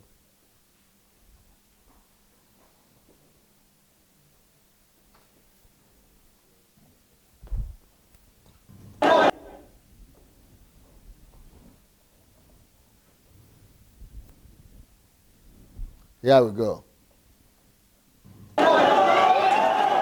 Chaos on the streets of Beirut. ignited by tensions over a month-long waste crisis. Thousands of protesters came face to face with riot police as they descended upon the government's headquarters, undeterred by the water cannons and tear gas being fired at them. Tanks rolled in after the army was called to control the clashes. Politicians have been unable to decide on where to dump. Peace was restored after tanks, military, police was brought to the street. Law and order. If not, law and order wouldn't have been enforced if the police have not come. If law and order would not have been restored. It was broken down until enforcement came. That's who people are. People are weak. People are unruly if you don't have a system to enforce the law. People don't always do what is right. Just like Busola says, if you are aware that nobody is no consequences, you break it. Okay, let's continue. Dump the rubbish piling up in the Lebanese capital since the main landfill was closed in July. The Prime Minister is calling for calm. I am extending my hand to members of civil society to tell them that I'm ready to listen to them and sit and have a discussion with them so we can work together during this testing time. Lebanon's cabinet will meet in the coming week to tackle the problem, but it could be too little too late. Tamam Salam has shown he's completely incapable of finding solutions. He has no clear vision of the situation. The government is without doubt responsible for this situation. That includes Tamam Salam. We are calling for his immediate resignation. Patience has its limits. People have run out of patience. The protests are symbolic of a wider malaise.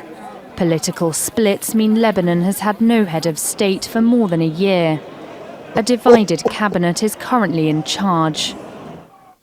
And that people are complaining that Buhari was away from the country for 2 months. No head of state for 2 months in Nigeria. Here is 1 year. Yeah. The president, no president, no head of state. Okay, let's go back to our class. God came up with only one solution: to preserve, rule, and manage Israel. That solution is in law, which eventually leads to order. Law leads to order. Okay.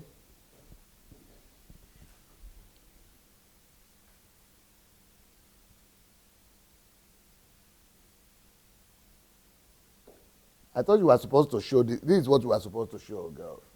You were supposed to show Israel. And you went and did something else.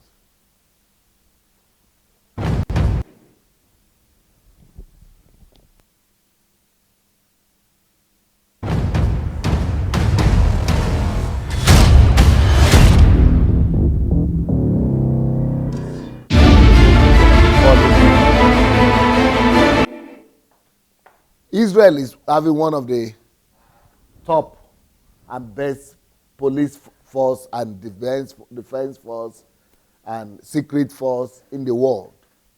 They are one of the best in the world.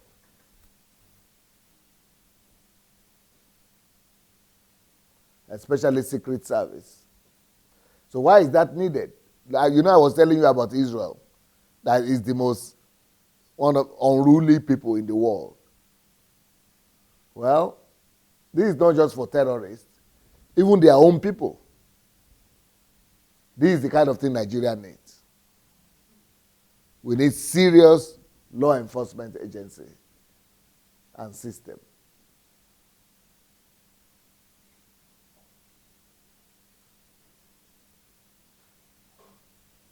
And despite the fact that Israel is the country with the most difficult people in the world, but their country is one of the most orderly and the most organized. And reason for it, they put enforcement in place.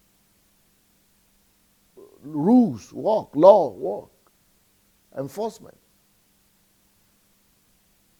And this is something that we all must know, that without enforcement, people don't automatically do what is right.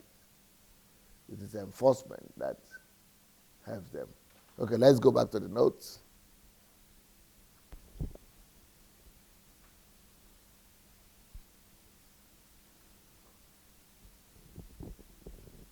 Okay.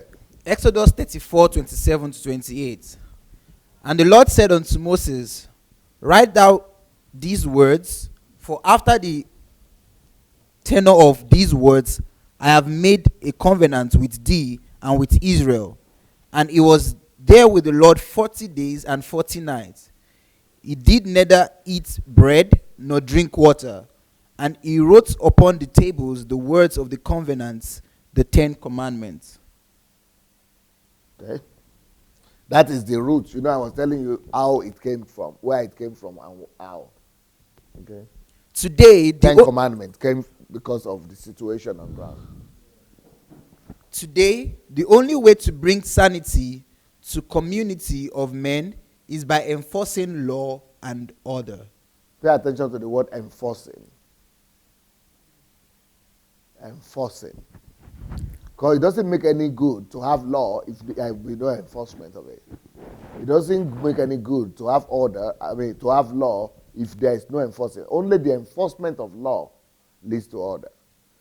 Law itself is just like knowing the truth.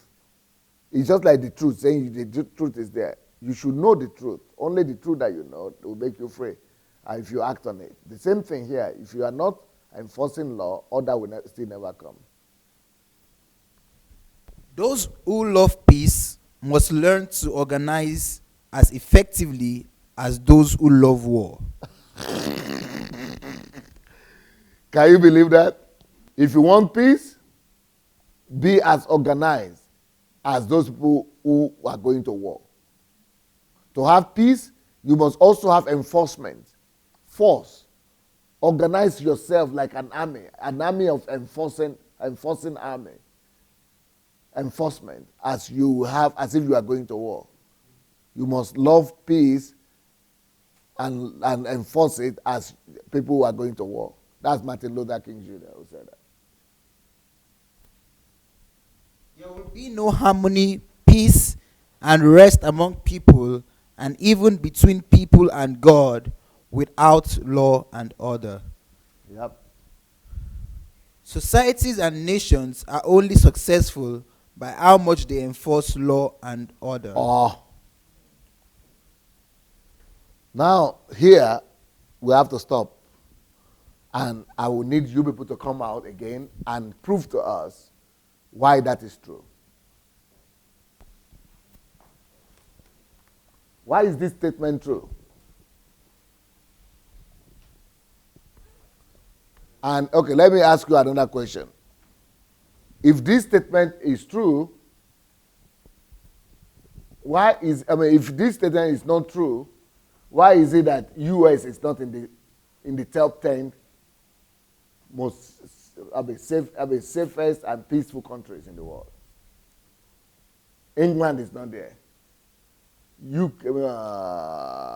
France is not there. Because of this statement. Let's go see the statement again. Because of this statement. Societies and nations are only successful by how much they enforce law and order. Even though those countries are rich, they are richer than some of these countries that are there. But in those countries, they enforce law more diligently than in the U.S. The least of those 10 countries we saw was Singapore. And has anybody been to Singapore before? What have you read about Singapore? Who will say you have seen any country where they enforce law like that? Or Scandinavia? Me, I cannot live in Scandinavia, even though I'm preaching about law and order. I would rather live in Ukraine.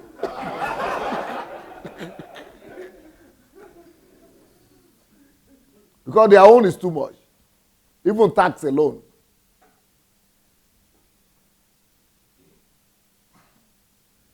So I want you to the level that a society obeys or enforces law, and to that is that society successful. To that level is the society successful, especially in peace.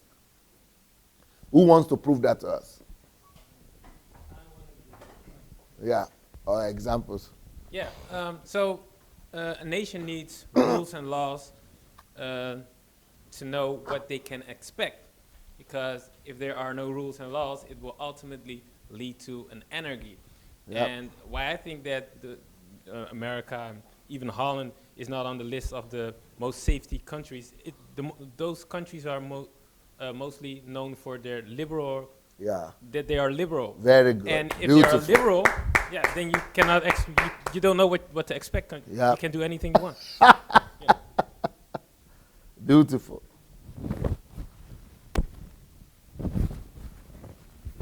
I would like to cite an example, like, for example, our country, Nigeria. I know that it's very difficult for people to, like... Speak louder. It's very difficult for people to work in the night, like probably late in late hours. Why? Is because there is no law and order. But for instance, when I was in Belarus, I was working freely, like I don't mind the time. Yeah. Why? Because there is law and order. So even though you are a black man. Yes. In a white man's country. Yeah, I was working confidently because I know that there is law and order, and nobody can like do any harm to me. So that is the power of order and law. So is Belarus more prospered and more peaceful than Nigeria? Very well. You see? Yeah. The more there is enforcement of law, the more there is order, and the more there is prosperity in the country. Okay? To capital, actually, I will say that most of those countries, 5 countries that are actually really picked from the list, I realized that, their population is very low, very low. And that comes probably from that everything is regulated, including, and when we look at the including birth? Including birth, yeah. And including immigration? Yeah. And including just they just don't allow anything anyhow. And they don't have many children. Everything is regulated. Income is regulated, everything. And that proves proves that as well from yesterday's film from Malaysia that we looked at, because they probably, because of their population, they need more people in the population. So the government had to actually really encourage, make another law to encourage people, because in that film they said there were female graduates. That was not about Malaysia, that was about Singapore. Singapore, sorry. And that the government encouraged them to actually really get married. So everything is regulated. So, and I think, that's my... Can Nigeria ever get there? Well, I think we could get there if we start regulating and enforcing law, really. We could get there, I believe. I believe we could do that. Yeah, it's possible. It is.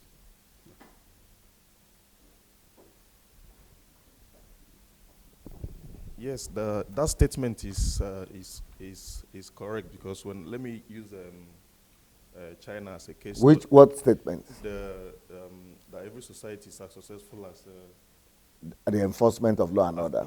Yeah, no, you don't need to. Of law and order.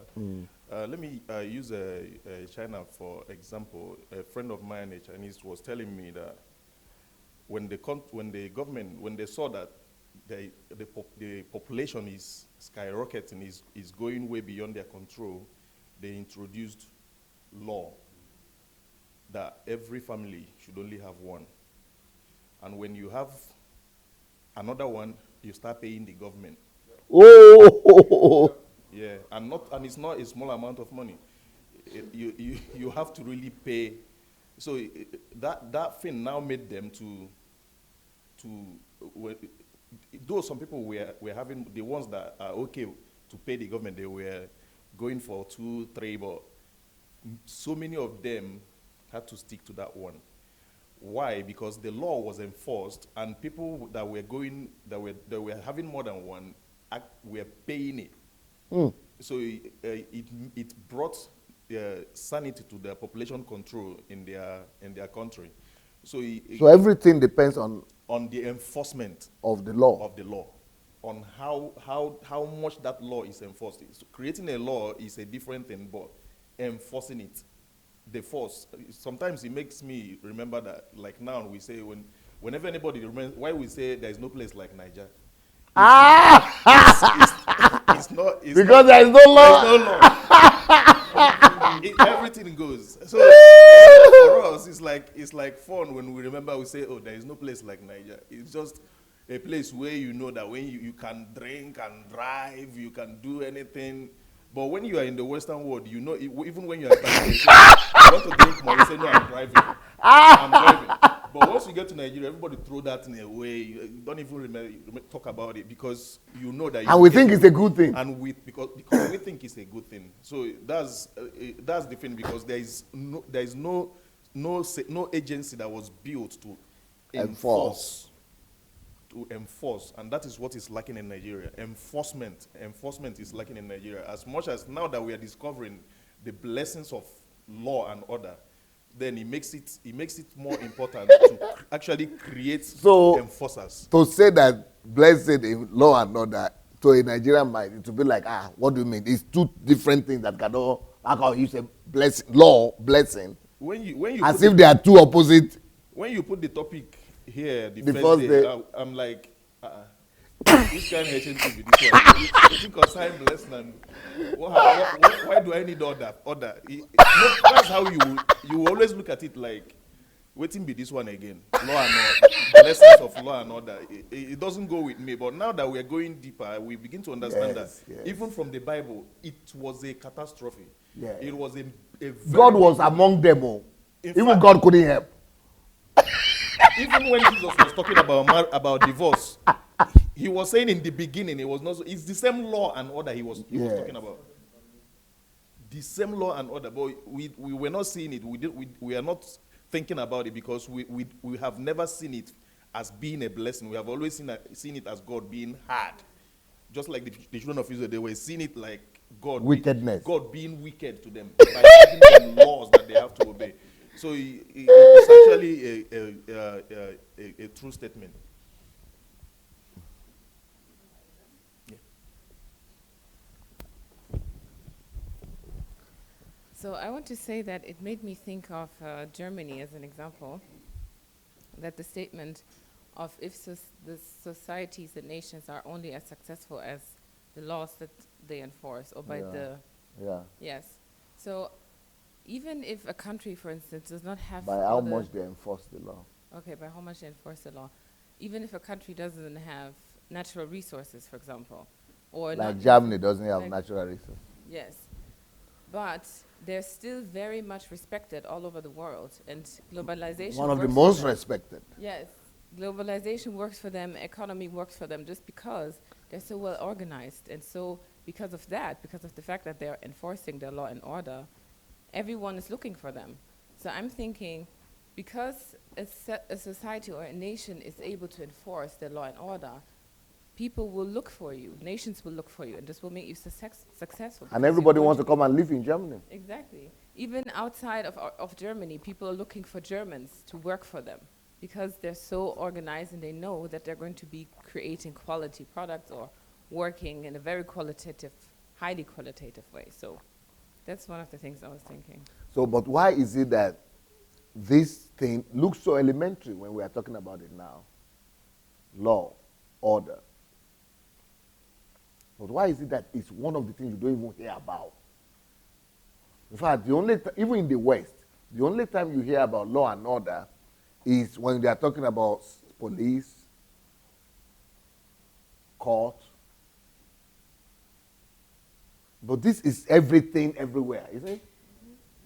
I know for Germany, for instance, law and order is something that is we said it already, it's imbibed in the culture, but it's also part of the things that people say unconsciously. Wow. So for example, there are phrases that you just say because, and they depict the picture of law and order. Like phrases like what? Phrases like, what was the one you said? Vorschriften sind Vorschriften, What which means regulations are regulations, or trust is good, but control is better. And the other one was, I think, Ordnung muss sein. What does that mean? Order must be.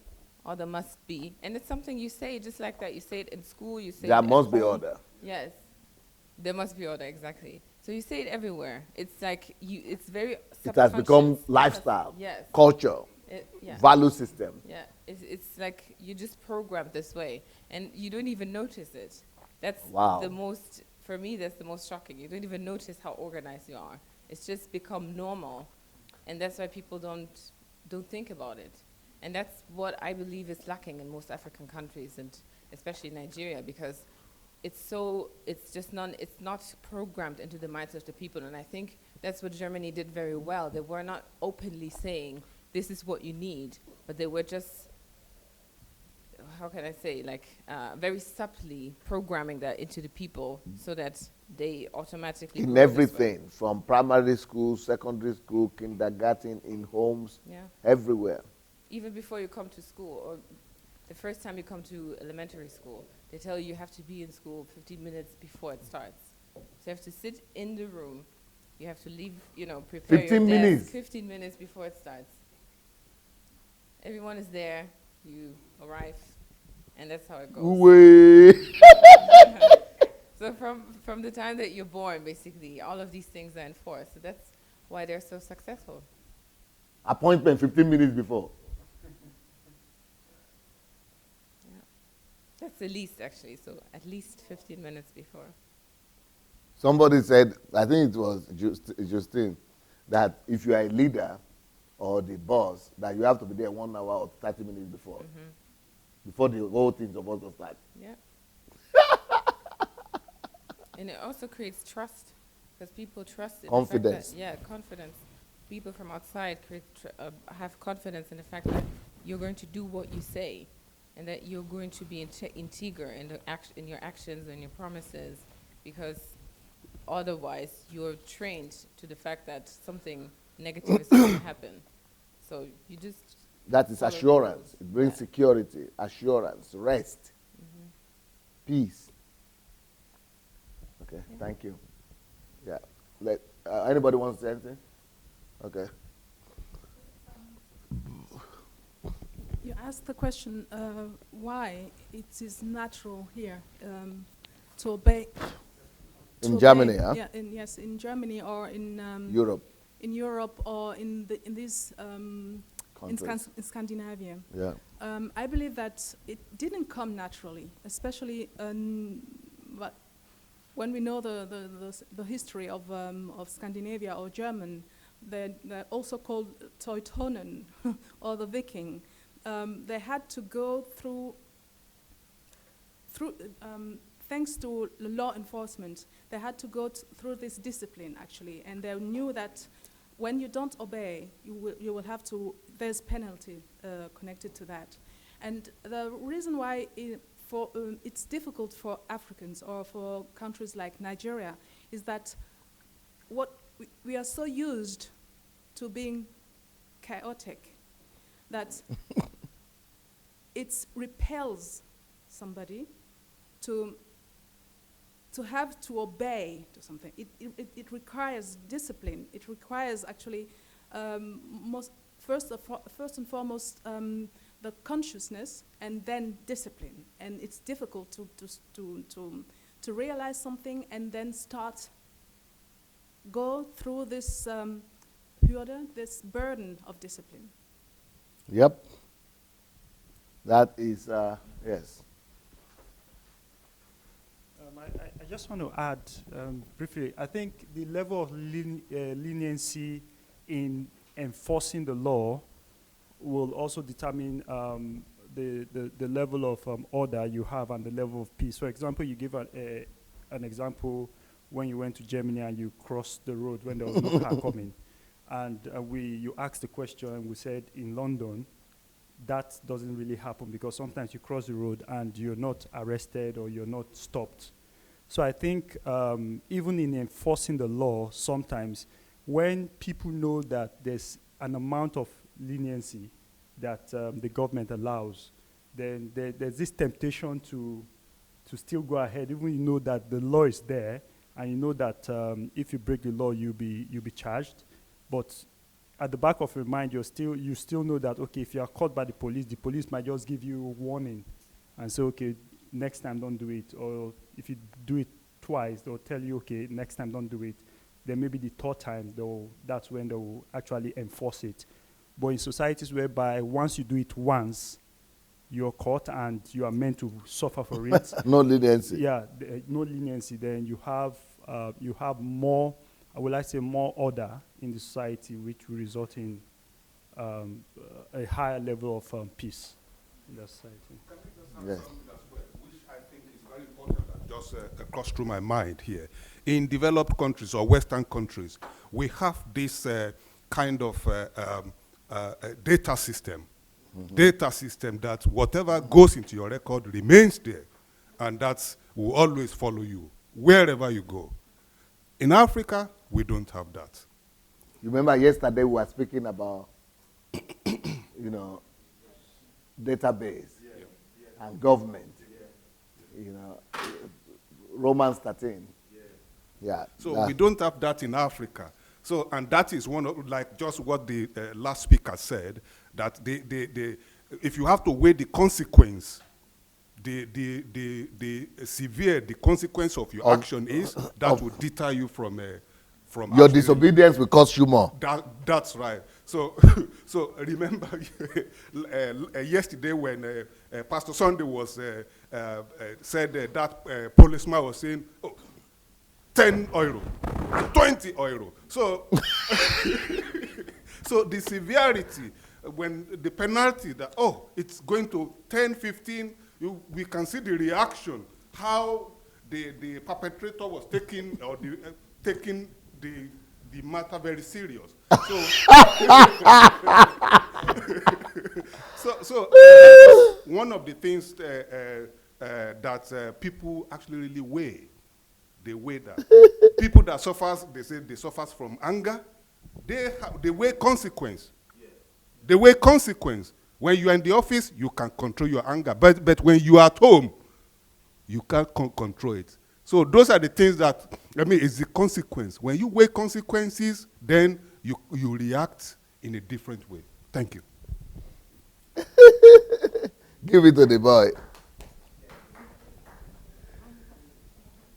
There's something that I wanted to say there was something that I wanted to say, but I forgot when I was standing up. I forgot, but the reason why it's very short. The reason why God flooded the world was because that there was no law and order.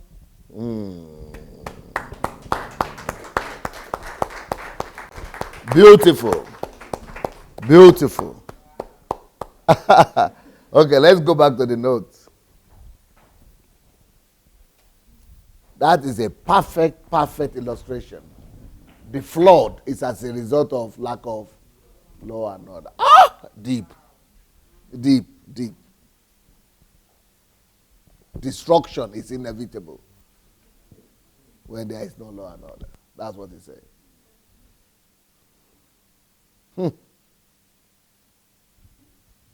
Okay. Societies and nations are only successful by how much they enforce law and order. Okay, let's go back to that other film the video that was there previous. No, near Israel. Yeah, 5 countries, yes. With the best police. Why do we need best police services? Because it's enforcement. And everything depends on enforcement, development, security, everything depends on it. Let's go.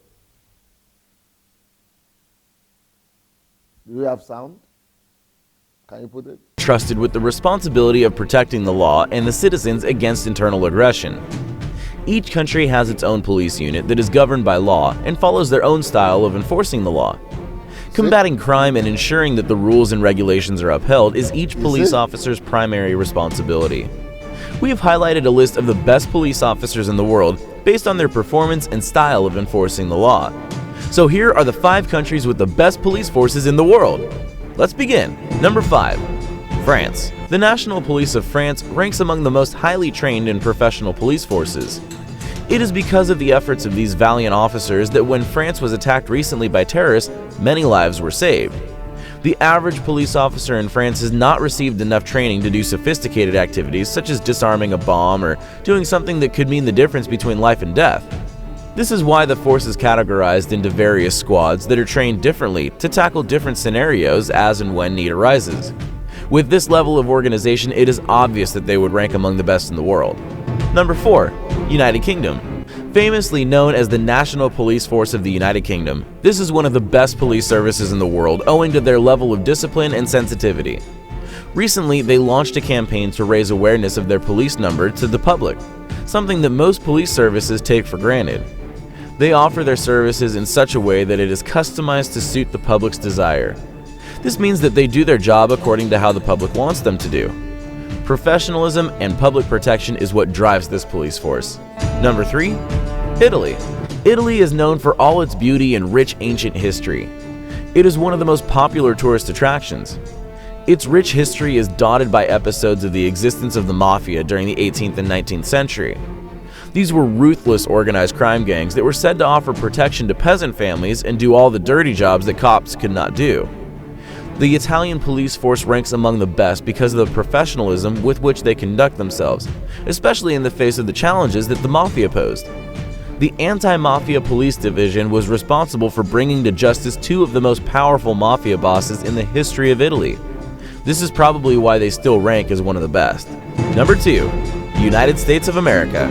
The United States of America is the largest economy in the world and is also the world's superpower. It is only logical that their police force is among the best in the world. They have the best and most advanced military in the world, and this can be said of their police force as well. The police force in the US is divided into various police departments and have the most advanced backup systems and sophisticated weaponry and tactics to conduct all manner of eventualities, including terror. Apart from the recent happenings that have seen the force accused of being brutal in their use of force, they still rank among the best in the world. Number 1. Japan. Japan is one of the most developed countries in the world. Until a few years ago, it was the world's 2nd largest economy after the United States, and therefore it is no wonder that its police force is among the best trained in the world.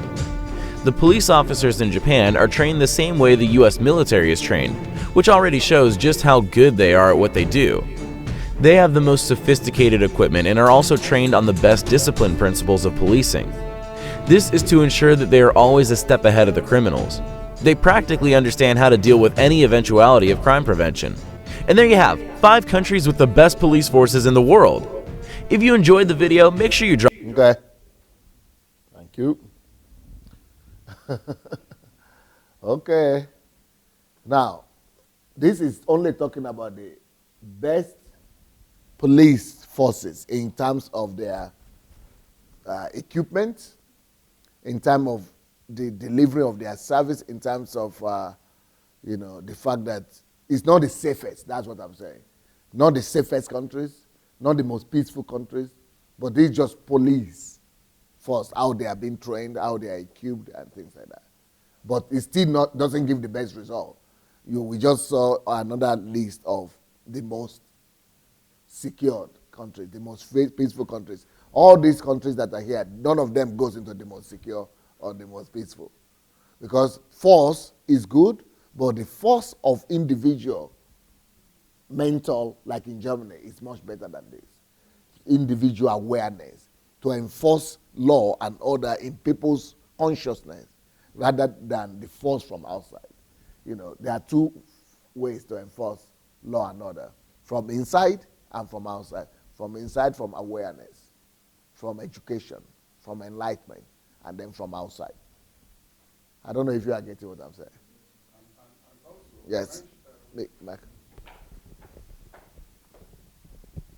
And also in terms of financial cost to the nation as well. That suggests that actually those 5 countries are investing more in security, which they could invest on other areas as well. And that is to bring it back home now. In Nigeria, we need such things. We are not investing. Even though the population is, the crime is increasing, but that is lacking in our society as well. So that's how I could analyze that area. The money that those Western nations supposed to be spending as a result of being liberal. A lot of multicultural society is in that country, so that's why they really need to invest. Nigeria back home, we are not actually doing the same. Putting money in security, eh? Pumping money in security. So. In enforcement, law enforcement. Okay, can put that off now. Okay. Societies and nations are only successful by how much they enforce law and order. If you find a peaceful nation, it is only because they enforce law and order. Beautiful. The purpose of security is order. We have security and law enforcement agencies. Stop again. The purpose of security is order.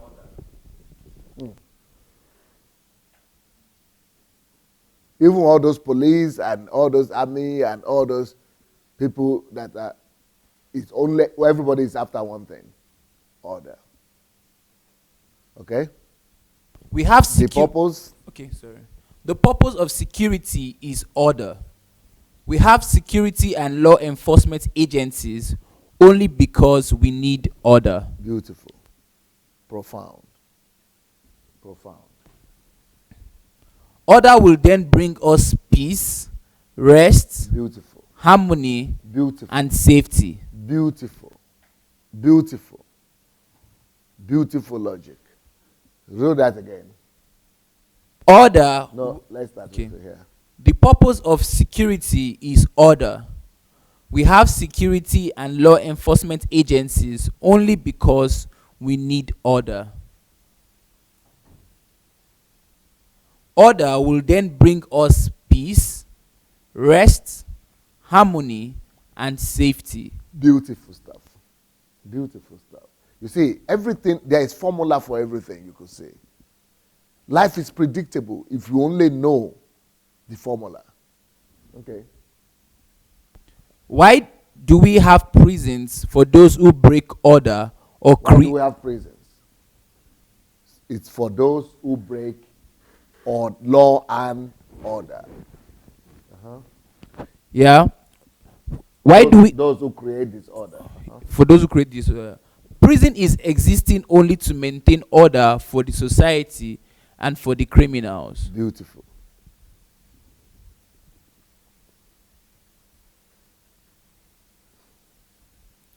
Before prison, though, we must have enforcement agencies as police, court systems, customs, etc.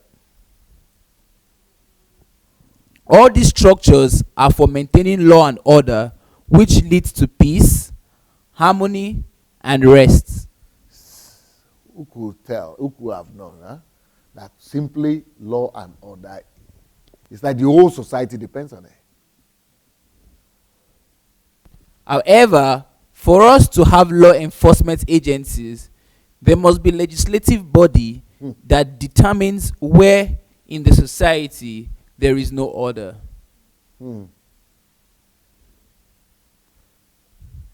Okay.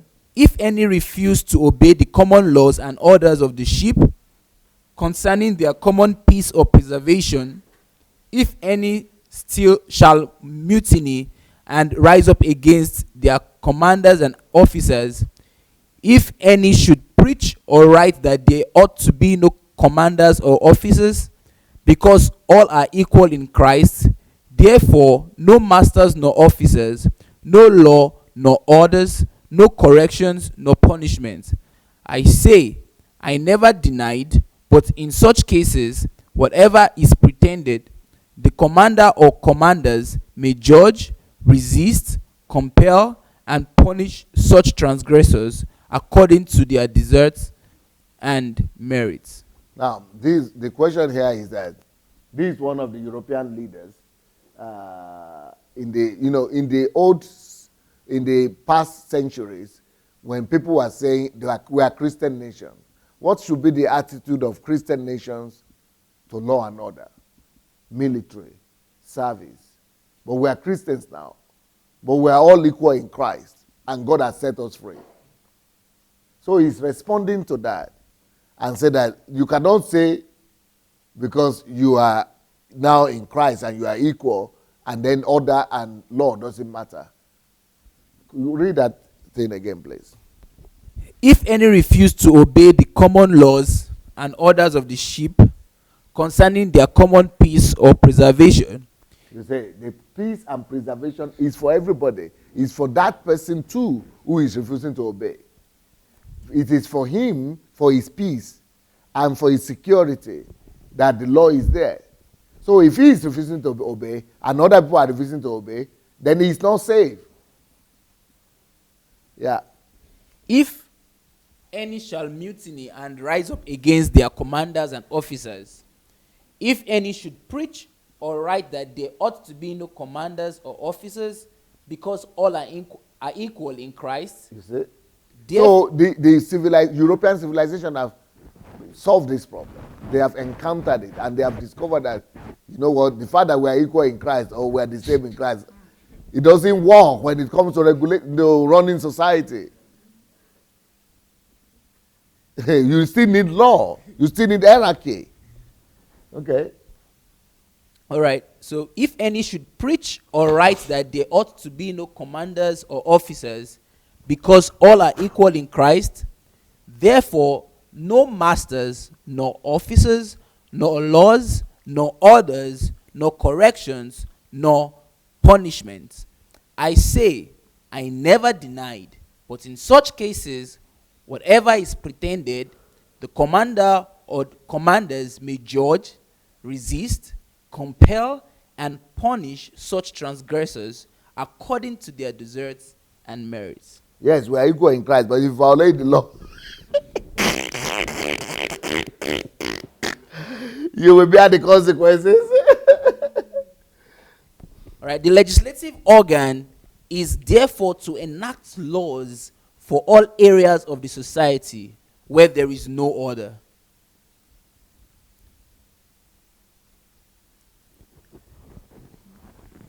I want us to show. Okay, before we show, let's keep on going. Then we have the executive body, which is to see into the day-to-day running of or maintenance of the society. Isaiah 33:22. For the Lord is our judge, the Lord is our lawgiver, the Lord is our king, and he will save us. You see, God put legislative, executive, and judiciary in place. This is where it's coming from, the three arms of government.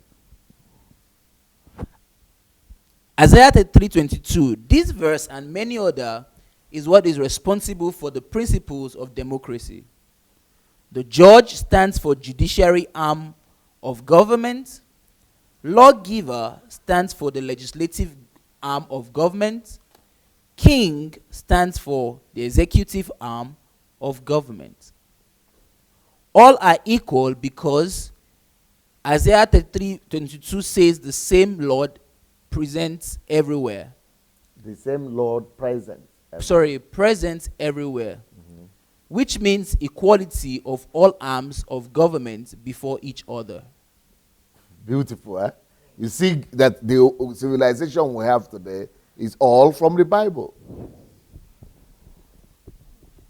Since the three arms of government symbolizes the rulership of God, it means for law and order to work, no one must be above the law. Beautiful stuff. And where there is no law and order, where is a chaotic government, where there is no development, normally everybody who is powerful is above the law. Uh-huh. Everyone must be equal before the law.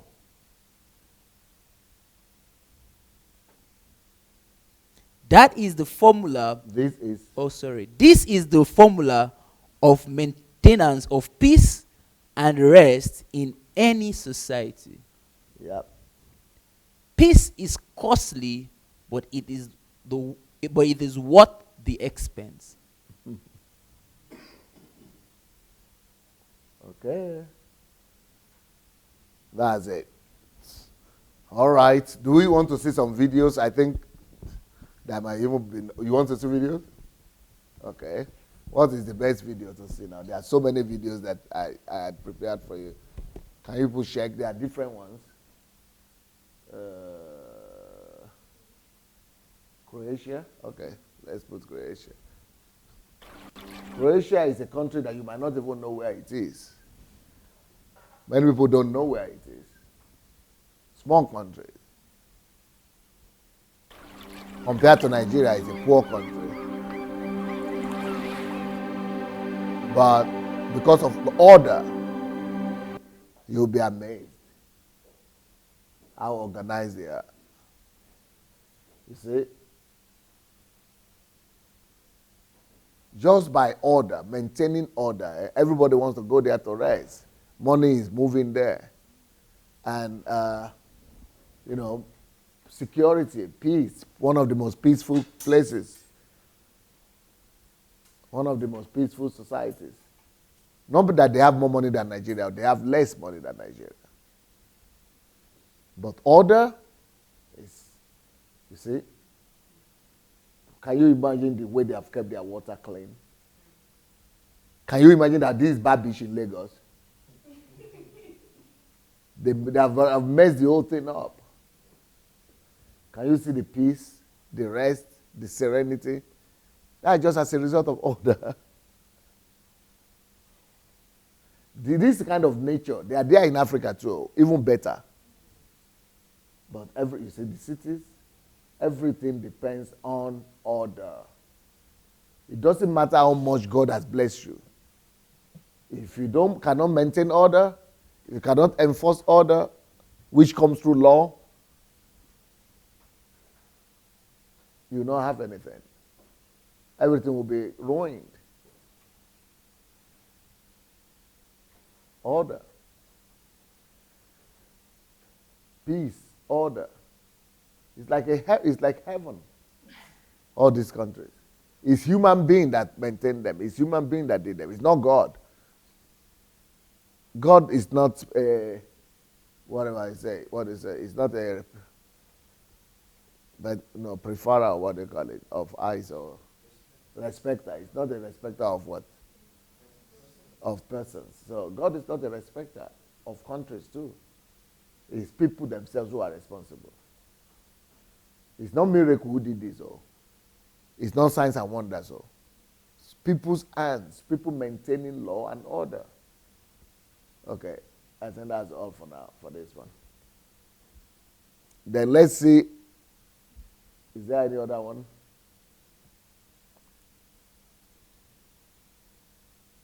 Okay, let's see smart city. Yeah.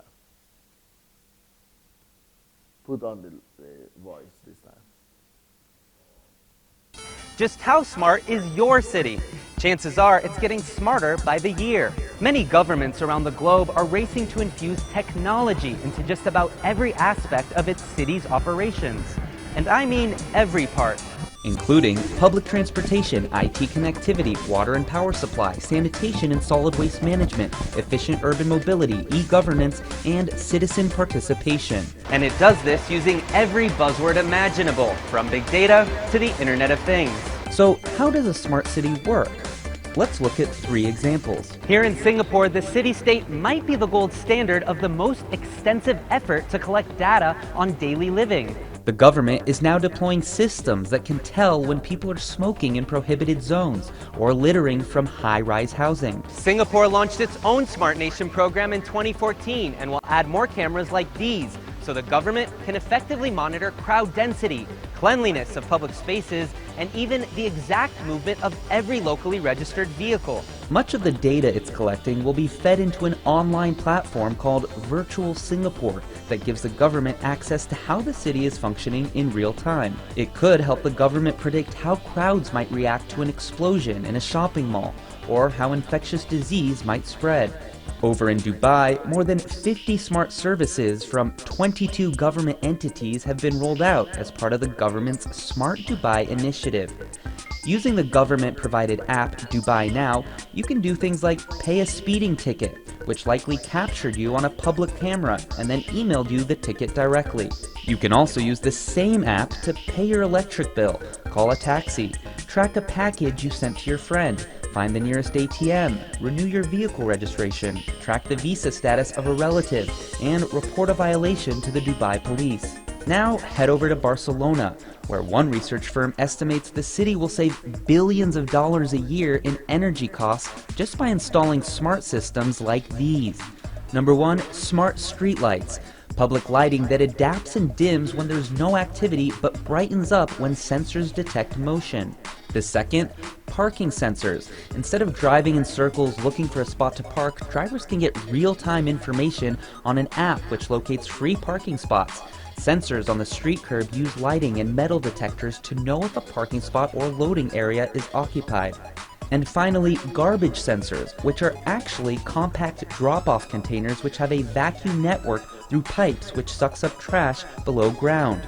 The automated waste collection not only lowers noise pollution from garbage trucks, but also lowers costs and keeps bad odor away. Juniper Research estimates that by 2021, cities will save nearly $19 billion by making their cities smart. But of course, to save money, sometimes you have to spend it first. The global smart city market is estimated to attract $15 billion by 2021, and that's just for software. So now companies from Microsoft to Cisco are aiming for a piece of it. In Singapore, Upton Saidi, CNBC. Still watching? Perfect. That is the future. Next one. Israel. How Israel, small Israel, without Desert might seem like the worst place to breed. Desert might seem like the worst place to breed tropical fish, but Israel is trying to turn unproductive land into areas that make money. Gideon Bloom is now selling $500,000 of fish to Europe each month. The challenge was doing it in the Negev desert. The weather in the Arava are very hot in the summer, very cold in the winter. The water here are very bad water. It's a salty water. Salty water not good for the fish. The water comes from the desert's aquifer, up to 0.5 kilometre underground. As for the fish, they're healthy, of high quality, and sell at a premium price. Also, 95% of the tank water is constantly filtered and recycled through the system. Eventually, it ends up watering date plantations, so there's no waste. It's not only fish grown in the Negev desert, but all sorts of vegetables, including this red pepper. But what's remarkable is that all of this manages all this is happening in the desert. to grow in salty water. The farmers have selected varieties that can withstand the heat and salt. Since this area is not connected to the national water system, we developed a system of drilling wells in the ground and getting all this water from all kinds of different water qualities. We mix them and we divide them to the farmers. There are 3,500 hectares of desert being farmed in the Arava Valley. Most of it is for vegetables. Those specially chosen crops are able to tolerate the desert water, which is at least 3 times saltier than drinking water. What we do in this area is actually make a living in the desert. And we use the advantages that we have in this area, that it's dry, has very good sun radiation. Israeli farmers are pushing the boundaries of what can grow in the harshest climate. And they're proving that with the right technology, even the desert can be productive. Nicole Johnston, Al Jazeera, the Negev Desert in Israel. Amazing. Any other thing? Desert might seem like the worst place to breed tropical.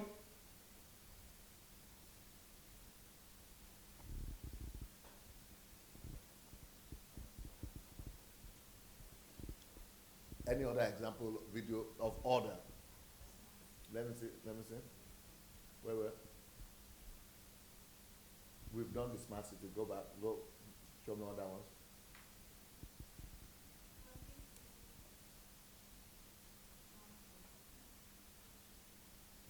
Okay. Go back. Go. Keep on going.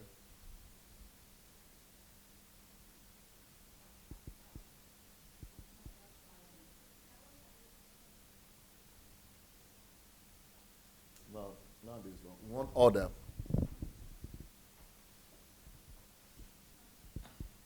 Wait. No, where is it? Is this one? Have we not seen it? Okay.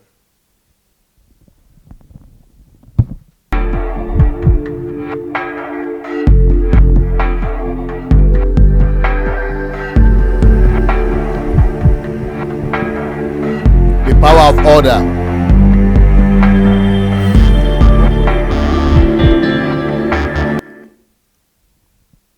India is one of the worst disorganized places. But even in that place, when one person takes responsibility, and this is a private business, when one person takes responsibility, even in India, India is worse than Nigeria in disorder. But when individual Indians who have lived abroad, who have studied abroad, and who have learned the best practices, see what they are doing in their country now. We have that in Nigeria too, but nothing like this at all. This one is high class, and it's unbelievable. It's happening in India.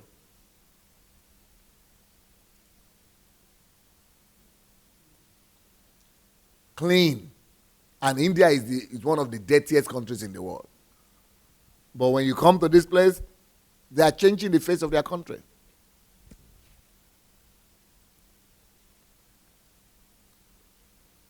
We too should learn the best practices. And after this video, I'm going to ask all of you, what are you going to change in your lives after this HMT? How is your own outlook on life is going to change? And dare to dream. What are your dreams? What would you like to dream if money were not to be an issue for you? What will you dream about? What will you bring about? What would you have liked to do using this principle of law and order? Can we put on the light? So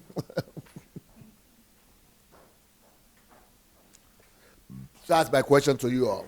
Can you stand up, everybody, and come and answer that question?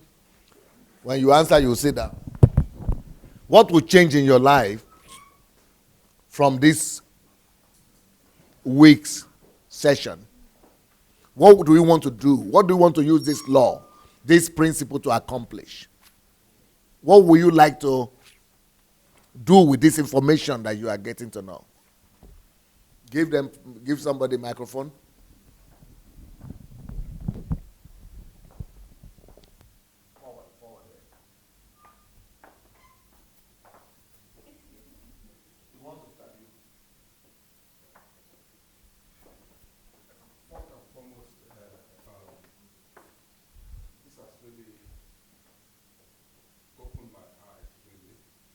Because I know it definitely opened your eyes, because when you came first, one of the first things you were asking is it that black men, especially Nigerians, are created differently, or there is something that is in them that doesn't make things to work for them?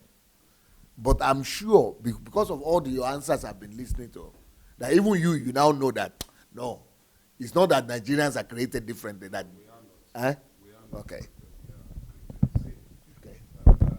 One thing that I will use myself as an example. So, and I want people out here to just listen and think and identify.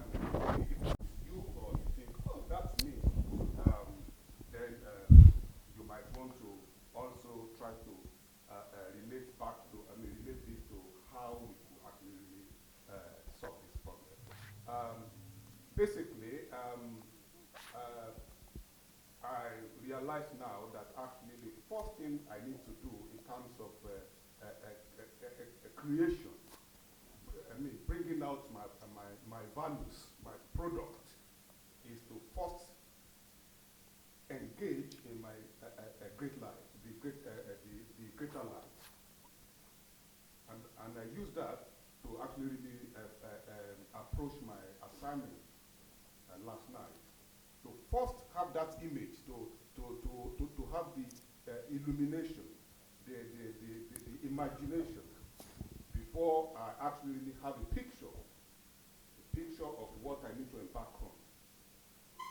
So that's the first thing that I think was missing in my life, and that took me back to when I was at school, because the most important thing that one needs to do is not actually the work, but the preparation.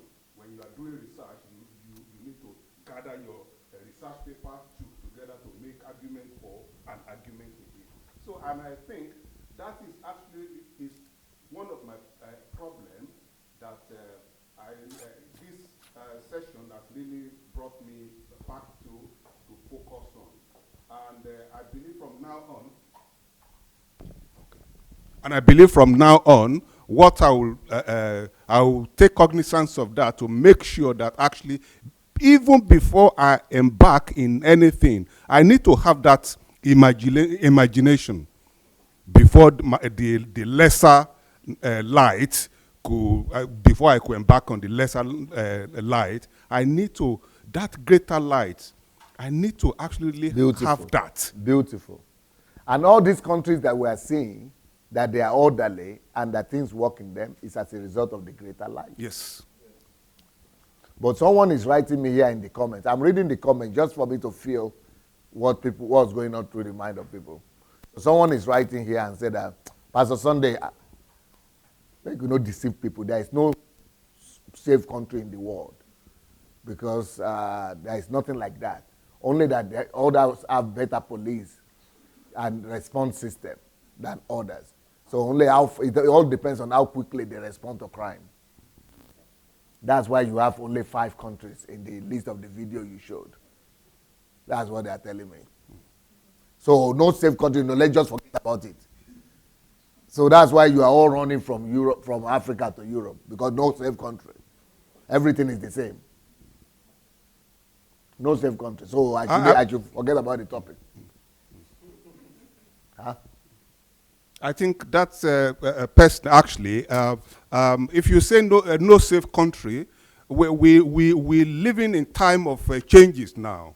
We have actually really recognized a witness. So I'm just wasting my time. And that's why I want to ask you people, what do you plan to do with these things? Because, or maybe you are also thinking I'm just wasting my time here. So the idea is we had all this terrorism going on in some part of the world. I'll take Germany as an example. I was talking to one of my friends that the security system in the UK, you can't compare it with the security system in Germany. Yeah. Because I've analyzed it, the security system in the UK actually encourage for something to happen before they react. Yeah. But in Germany, they will the security system that is put in place actually really prevents it from happening. So you can, since all this terrorism has been going on, do you ever actually really hear that there has been bomb in Germany? No. So it is on. I mean, you can't compare it. So and it is because there is a system in Germany that has been put in place. There is a system. So that's not an argument. So coming back to myself, the question is, what should I observe? What can I put in place now?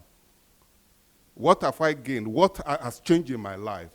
I think I need to actually really make sure before I do anything, before I bring out any plan, I need to have a picture. I need to have that knowledge, that wisdom. It is then that I can then embark on the journey of maybe I want to form, I want to make a structure, I want to put structure in place, and also, make the system running. So that's the most important thing that I think I'm doing. You are going back to the foundation. To the foundations.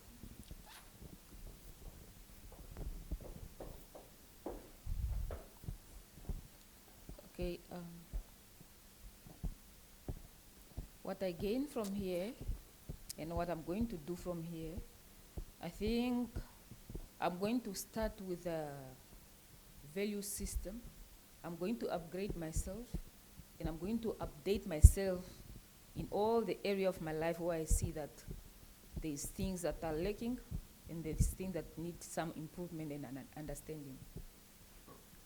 After I improve myself and update, and after I improve myself and upgrade myself, that is the time now that I'm going to look at what am I going to do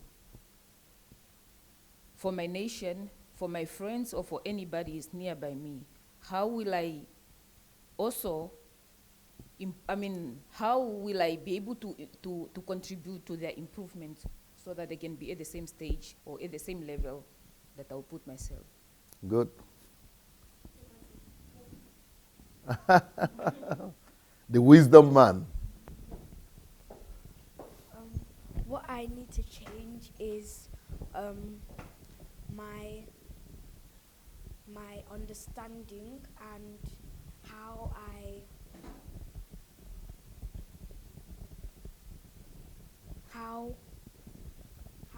pronounce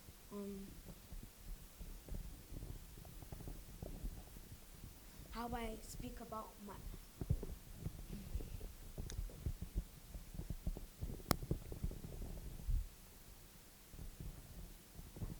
How you pronounce words, or how you speak about? how I speak about stuff that I've learned in my own understanding, because sometimes I usually don't make sense in some stuff that I see. Beautiful.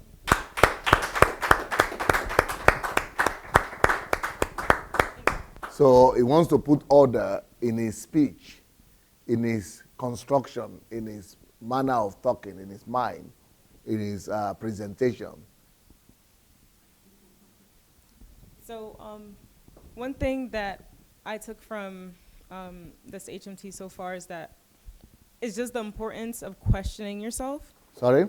The importance of questioning yourself, questioning your thought process, because to be able to take an idea, like what you mentioned in previous sessions, to be able to take an idea and convert it to something tangible, we have to question the processing. We can't just think about the initial phase and then the final outcome. We have to think about the huge gap in between.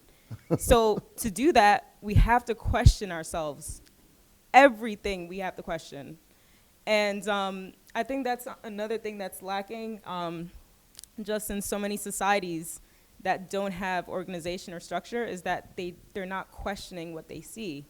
And it doesn't make sense to them. No critical thinking. Yeah, there's no critical thinking. There's no analyzing. There's no sitting down and just making logic from what they're seeing. So I think that's one thing personally that I do want to take back to me, is to be able to just question myself and to also open the eyes of those around me to also question their thought process, so that we can take ideas and make it into something physical. I think that's a great way that we'll be able to change our environment, our neighborhood, the society, the nation, Nigeria. Question. Yep. Yeah, for me, I think I've identified 3 areas that I will need to really improve. And one is actually bringing order in time management. I've realized that I've not been maximizing my time, and there's so much I can do to actually bring structure into my daily activities to actually maximize my time. The second one is I've recognized now that a couple of time in the past, I've had a couple of ideas. I never did take the time to, like you said in one of your teachings, to actually brood over the ideas until I get a clear picture of what to do. And one other thing is I don't take the time to actually gather all the facts and all the data that will enable me actually launch out with that idea. I think that's one other area I will need to bring a lot of discipline and order into. And I think, like she mentioned, for me, is critical thinking is really, really very important. You question everything you do, why you're doing it, try and find out the purpose of why you're doing it, and also, by questioning yourself, you get to a place whereby you're not just thinking of yourself, but how what you're about to do will benefit people around you, to how you can actually make an impact on other people's lives. So those are the three areas I truly believe that, yeah, I can. But why are you only talking about yourselves and what you are individually going to do about your lives? Why not affecting and relating it to the nation of your origin, or to Africa or other places? Yeah. Yeah. Okay. I thought the question was what for our personal life. But for me, I know one of my passion is actually enlightening people, because I've discovered something about me. Even if it's just 5% of knowledge about something I know, I always want to share that knowledge. I feel so, I don't know, I get kind of like irritated when I see people display a level of ignorance about maybe topics or things that is supposed to be clear. And I think for me, basically, education is one passion I have. So I've been thinking over the course of this HMT, ways I can actually impact the educational sector in the country. And yeah, a couple of ideas have been coming, but I've been trying to think deeper to have a structure of the things that I can do in the educational sector. Okay, thank you.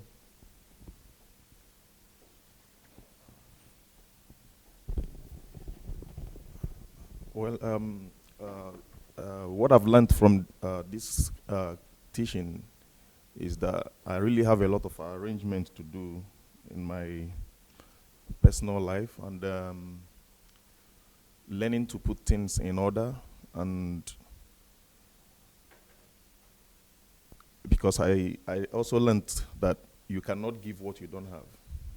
You can only give what you have. So I have a lot of work to do on myself, organize myself. And then I've always had this burden of building schools in Nigeria. And it hasn't left me, because every now and then that dream keeps coming, it keeps coming, it keeps coming. And now I begin to understand, because it's always about things being scattered and then trying to put things in order again. But I never saw it from this other part that I just learned, that the reason why there is so much chaos everywhere, including in my own life, is as a result of all the disorder that started from childhood to all our religious life and every other thing combined together. So it's like a detox. It's like learning something afresh to bring back peace to that kingdom of God, to reduce the violence that is going on in the kingdom of God. So I have that burden that I'm gonna build schools, and then start from the primary to secondary to begin to introduce these values, this order in the life of the younger ones, because it's actually better when people know this from scratch. Yeah.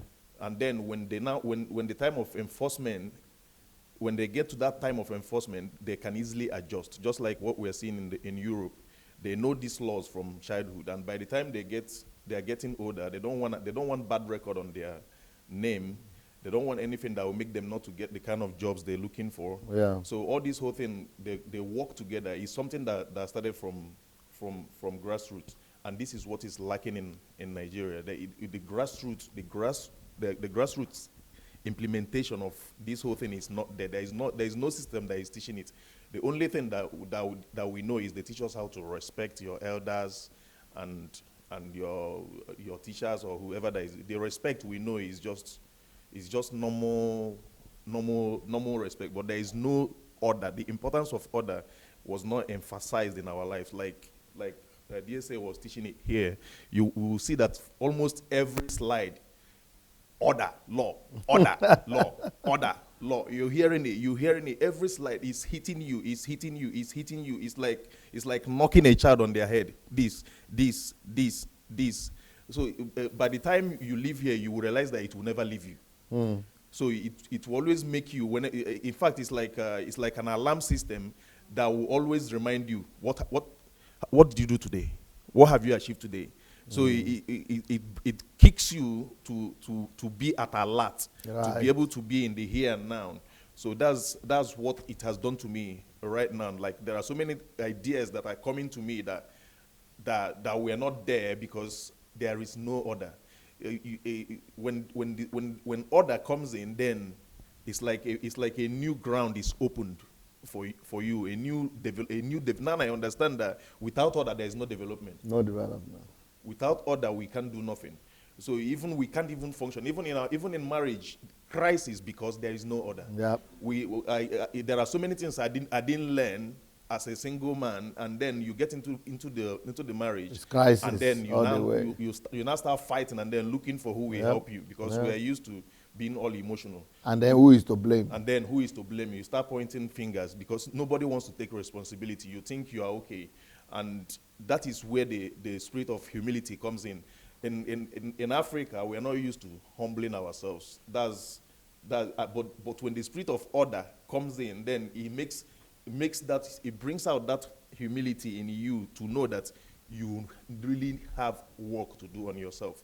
So that's what it has done to me.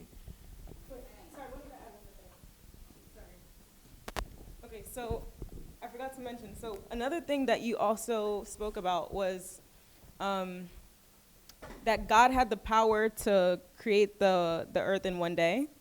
But I think that in order for him to allow us to understand just the power of separation, he did it within a week.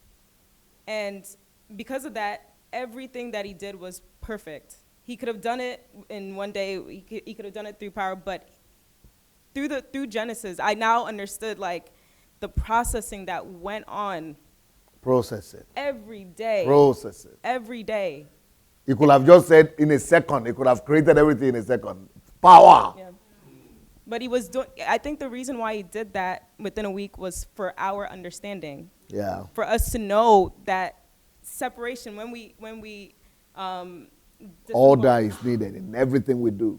Yeah, when we disembark our just everything, the aspect of our lives, we can create perfection. Yep. And that's one thing that I appreciate again about your project is that you've literally separated the infrastructure of Nigeria, and every aspect is so detailed. You didn't just say, I want to change Nigeria. You said, I want to change the school system. I want to change the roads. I want to change the medical field, the hospital. You literally separated the Nigerian society for everything to be perfected. And I think that's one thing that I want to take back from this old HMT is just to separate every aspect of my life and to perfect each and everything. Because if I go into and say, I just want to change this, it's not going to be perfect.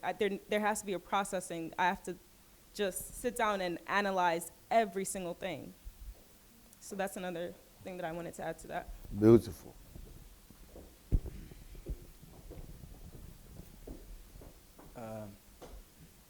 like one of the things I've learned in this HMT is that I have to, broaden my horizon in terms of knowledge, because knowledge will help you to see the big picture, to help you to see further.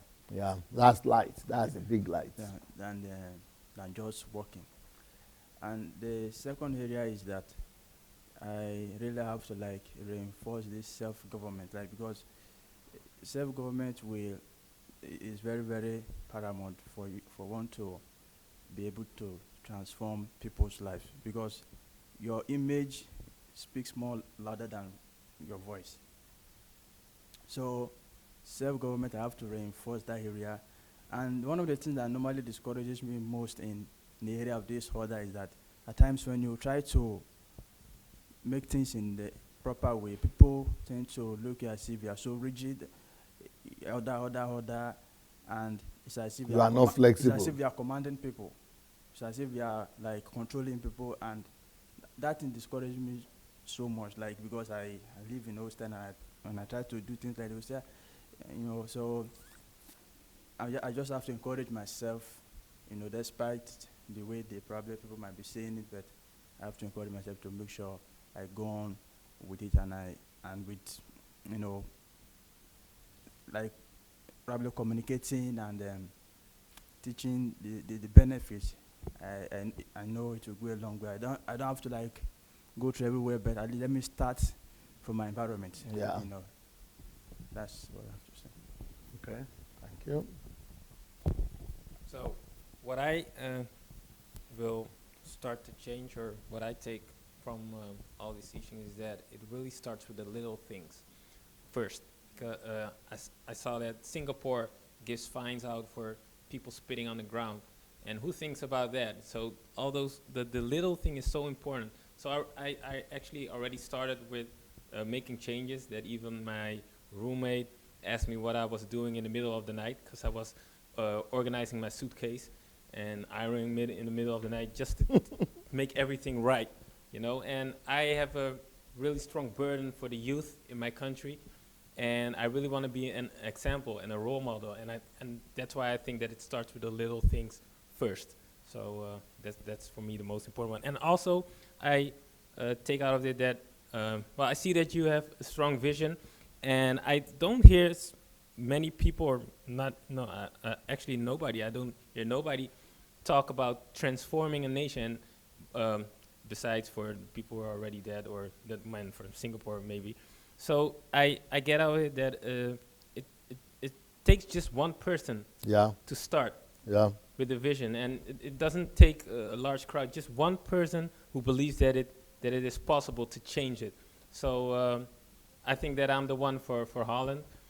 Maybe the infrastructure is good in Holland, as we've seen in one of the videos, but the culture is in disorder in Holland. So and the youth, that is the new. When I came the first day, you called me the next generation, and not only I am the next generation. All the young people, the listeners, the viewers of the DSA show, we are the next generation. So let's get our lives in order and be the example for the people around us and for the next generation to come.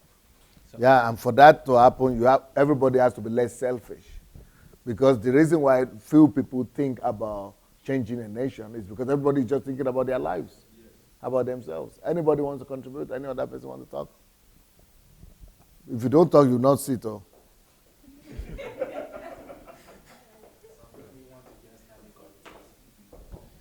right, thank you so much, sir.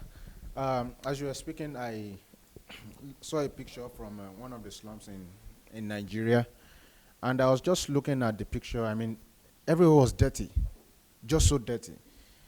The question would be, is this a problem of government in the real sense, that the environment is dirty?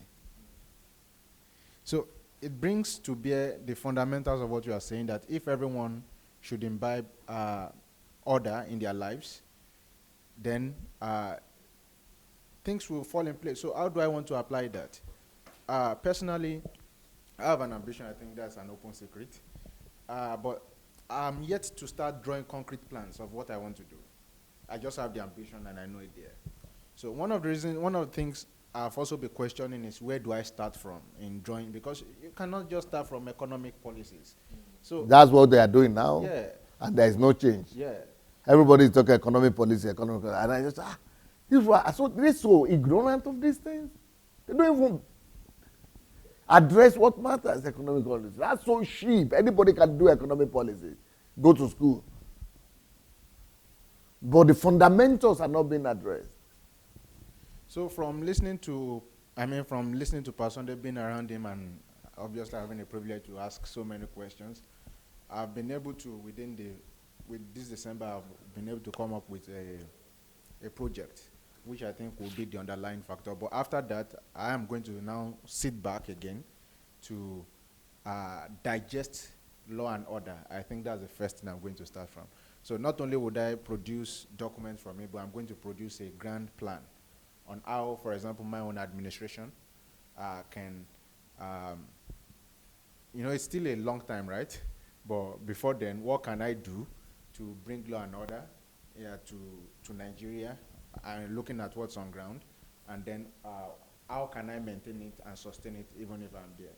So on that ground, that means the first team I would like to form now, in regards to that, would be one that will be dedicated to law and order, and how we can spread the understanding in Nigeria. So I think that's the first thing I would do, sir. Yep. Thank you.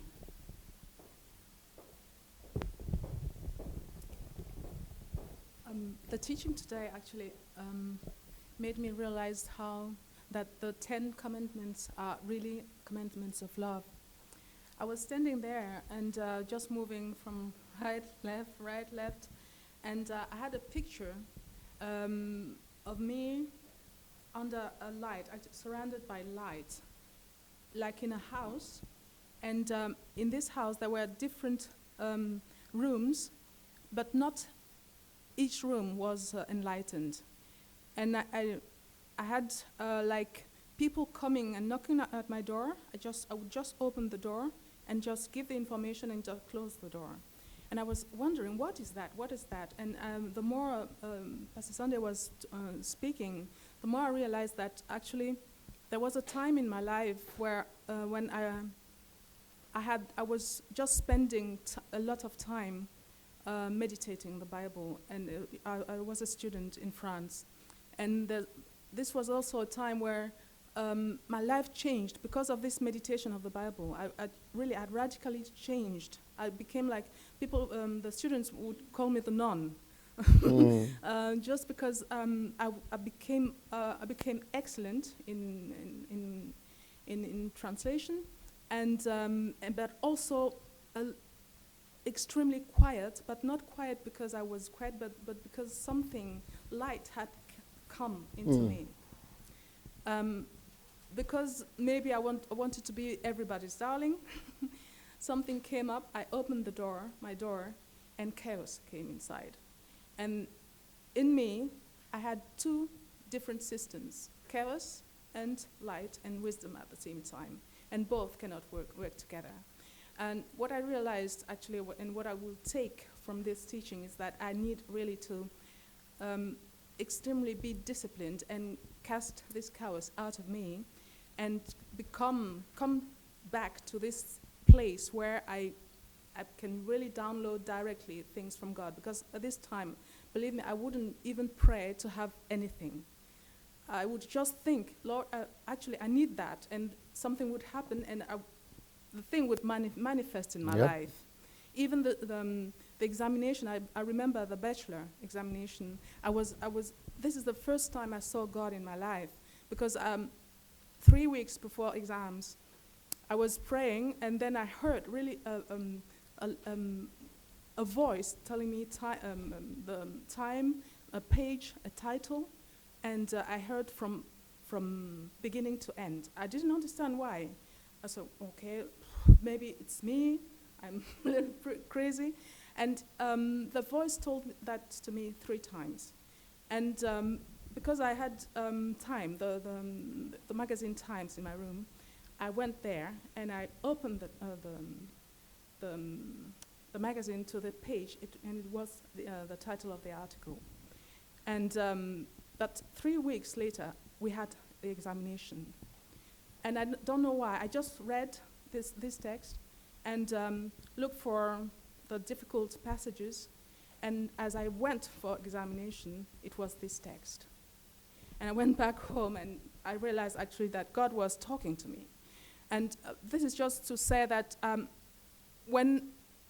as long as I dwell or we dwell in the presence of God, we don't need to pray for signs and wonders, miracles, and so on and so forth. They come into being in our lives.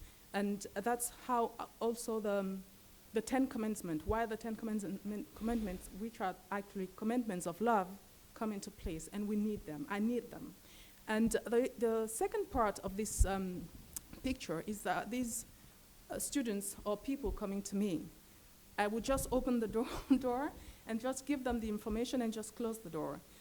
And I see myself also, actually what I have in my heart is to help people who are willing, or peace-loving, or truth-seeking people, or people who really want to do something in their lives, that they come to me and for information. And most of the time I give this information and I just close my door, and then and life goes on. And what I want to do, actually, I would like to have a house, a big house, not for me, but for people who have been damaged by religion and who want to stand up again, but who also have a clear picture, or want to develop a clear picture of their lives and want to do something in their lives. And I would like to have them, maybe that the home would be a place where people come just for restoration, develop themselves, stand on their feet again, and then carry on. Thank you.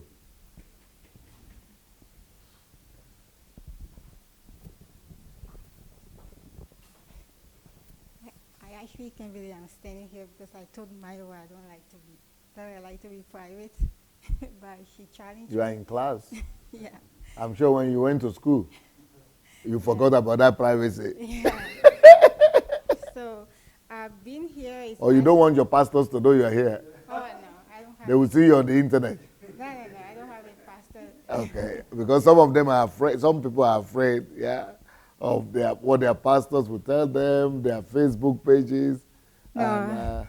I'm actually Catholic, so I'm not afraid of any pastors. You are free. So this is actually a validation for me that I am not crazy. Where are you from originally? My parents are from Benin. Benin Republic? Yeah. I thought you were from Eritrea. That's what most people think. Or Ethiopia. Yeah. Yeah? Yeah. But I have a mix of culture, Fulani, Benin, and Nigeria. My mother is actually from Nigeria. Yeah. Okay. So you are Fulani? No, I'm from Benin, but there's a mixture. I don't want to go through that online. So this is a validation to me that I'm actually doing the right thing, and I'm less confused. That it's okay if I don't get a lot of friends because of the things that I stand for. So I've always felt like an outcast. I've came across DSA like just a week ago, and I need to speak to you. That's why I'm here today. Can you believe it? She just got to know about me 1 week ago, and she's already in Ukraine. Thank you.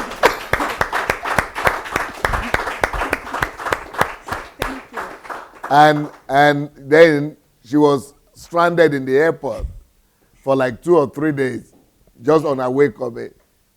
So yeah, so we've all learned. I think these things that we've been hearing, we know that it has been activated again in us, but we have the responsibility to take each one of us to take it to our ecosystem.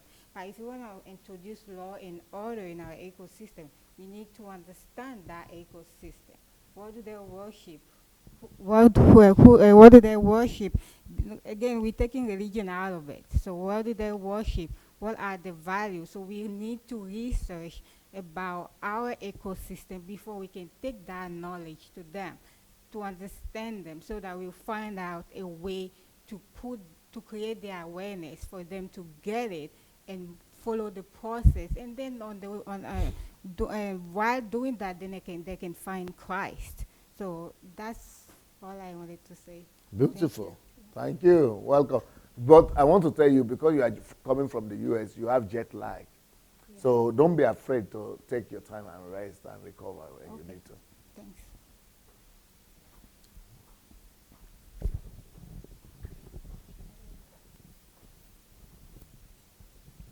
Yep. Yeah. One thing that stood out really for me today, especially today, is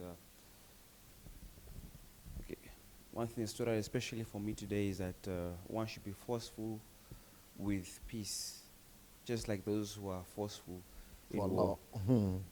So I want to start with myself. I want to spend more time in day one to get more illumination, to get more light on the situation. The situation, by situation I mean the situation in myself, the situation that I want to influence, study it more, and also focus more. And then from there I want to start acting. But I also want to take time to take an inventory of what I have and what I can add, and also put those things that I already have in order. Beautiful. Okay. Thank you. For me, the way I'm going to apply this is in certain regards, especially as it concerns the course of my life and those things that I want to achieve. I'm quite passionate about young people, and I want to, in my lifetime, see order restored to the minds of young people, especially in Africa. So I've also chosen to, first of all, bring order into my own life, bring order into my own thoughts, bring order into the things that I do, be systematic about things, and not just do things randomly. So through these systems that I've learned, through the ways of building systems that I've learned, I'm learning to bring order to a lot of my projects, especially in Africa. One of the things that I was able to achieve last year was concerning the area of policy for education of young people. And I didn't even know so much about the teachings of order when I was building that for our state government, which is that we declassify the school system and we enforce education. Education is not necessarily classrooms. It is, access to information, basically, and all that. So we were lucky to discuss all of the ideas with our deputy governor, and it was built into a letter-back project, which, of course, they will have to submit to the House of Assembly, and if approved by the House of Assembly, then becomes a state policy. So right now I'm working on the health sector, policies for the health sector, basically because there is a lot of, I don't know if you've read over the news, every year Nigerian doctors are leaving the country, going to, of course, better countries for pay and all that. So if we choose to bring order into the health sector, there's a way we can reduce the demand for medical doctors, because health has nothing to do with hospitals, and that is what people do not know. I used to say again and again, this is one of the things I'm working on, that the hospital is to a person, words, the mortuary is to a dead body. So you only need the hospital. It's emergency resort. It's an emergency. So there are far cheaper, far easier ways by which we can build healthcare, and we will not need doctors. So this is bringing order into the healthcare, that can revolutionize the whole health system in Africa, in Nigeria. Yes. So I built a thesis around it, which I submitted for my PhD, and it's been accepted by a top university in the UK. So if this is implemented, then we will have serious order in the healthcare of Africa generally. Wow. Yeah, I think I would advise you to keep on developing it. So the level of implementation, put order into it, structures, instructions, law, regulations, and with Nigerian situation, with Nigerians' peculiarities. And maybe we'll be able to do something that the world will learn from eventually. You want to talk?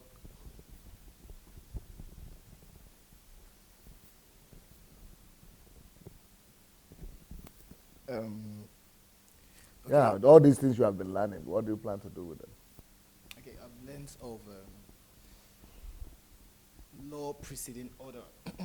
So then after you get order leads to peace and rest. Yes, sir. And then greatness, which is what we want. Yep. But before I proceed, before I get the law, I need to aspire for an insight. Right. The insight is the greater light. Beautiful. And then with that, I could cherish the law. So, when I cherish the law, I could act orderly. And when I act orderly, I get to achieve peace, rest, and greatness. Yep. Is there any way that could help you personally in your life, in your development, in your growth? Yes, I mean, for the fact that I am aspiring for the insight, Yep. I believe when I get the greater light, I'll be able to cherish the law, which I'm previously not used to. So when I cherish the law, I would definitely be able to act orderly. And when I act orderly, it goes on with the rest of the Nigerians. Beautiful, beautiful. Now, I have a question to all of you people. I'm concerned about Nigeria, Nigeria in my heart. Do you people believe that, not just Nigeria, but Africa too, but do you people believe that with this knowledge that we are getting this way, if we are able, if we succeed in bringing it to Africa and saturate Africa with it, and really penetrate radio, television, do broadcasts, show these things. In fact, I personally want to appeal to people who are watching me now, or some of you are here. There are some of you that God is quickening right now. Some of you, it is your lifetime calling to bring order. Because we need order, for example, in the food. We need to work out a system of order in what we eat, how we cook. For example, in Nigeria, for example, they are still cooking with fire. We need order there and say, no, the least we should have, everybody should cook with gas or electricity only. Gas at least. So no more cooking with, killing your eyes and making you blind and making you... I mean, somebody was telling the story the other day. Who was the person? That they were cooking with fire. That when the person got here to Europe, Topsy Gate, yes. That there was smoke in her lung. And they were asking her, have you been smoking? Because of fire, cooking with... So that is order. So we need order. Part of order is standards. So we need standards for homes, for building houses. That's part of order. So when you are building, it must be the same parameter everywhere. Parameters is part of order too. Instructions in water we drink, that they don't just sell water, bottled water, or plastic water everywhere. There must be instructions there. That is part of order. There must be processing and certification. That where are you getting that water from? What is the guarantee that that water is clean? Who gave you the certification? What's your number? So this is part of order. So that's what I'm saying, that there must be campaigns about order. And there are some people right now that God is giving and is going to give that burden to. That we should begin to campaign about order everywhere. Standardization. I remember I went to Nigeria one time and one guy met me in the church and said that, I have nursery schools. I have 4 nursery schools in Ibadan. So I want you to come and see my schools. When I got there, we know what is nursery school. One room like this.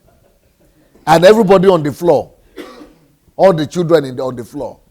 Playing with some few, what they call it, toys. And one person trying to make order. Hello, nursery school. No order, no standard. Everybody just writes something on the something, and then parents are paying for these nursery schools. So order is not just police. Order is not just legislation. Order is in everything. And that's why I showed you the film about America. Italia, я тебе сказала, говорить, чтобы ты поставила фильм об эти американские, эти самые, в каждой. Сегодня я не видел этого. Поэтому ты договорись с девушками. Каждый, мы должны видеть это каждый. That's why the American film that I was showing you about how they develop value system through film industry, those are the kind of, we need a huge awareness campaign. We need to educate our people about standards.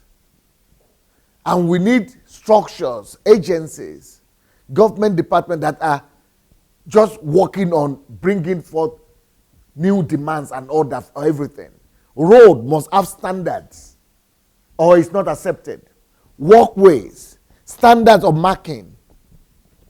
Drivers must drive in a certain way. That's a standard for drivers, not just to have certificates. Cars must have standards. Cars that must not be allowed to the road. And what state they must be in. And of course, people will be telling us that, okay, it's a police state now, you want to build, everything is under standard, everything is under law. Any country that works, that's the only reason why they work. Everybody must be regulated, regimented. Otherwise, we will not attain civilization and development. So, but then there must be a lot of people who are civil societies, we call them, or ordinary citizens who are just dedicated to promoting this. That would be the calling of some people, to bring about order and standardization.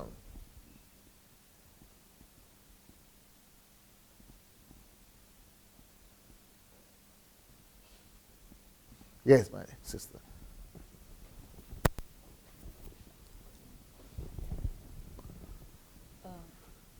Okay, They want to see your face. Oh, sorry. They prefer your face to your spine. Okay. For some reasons, I don't know.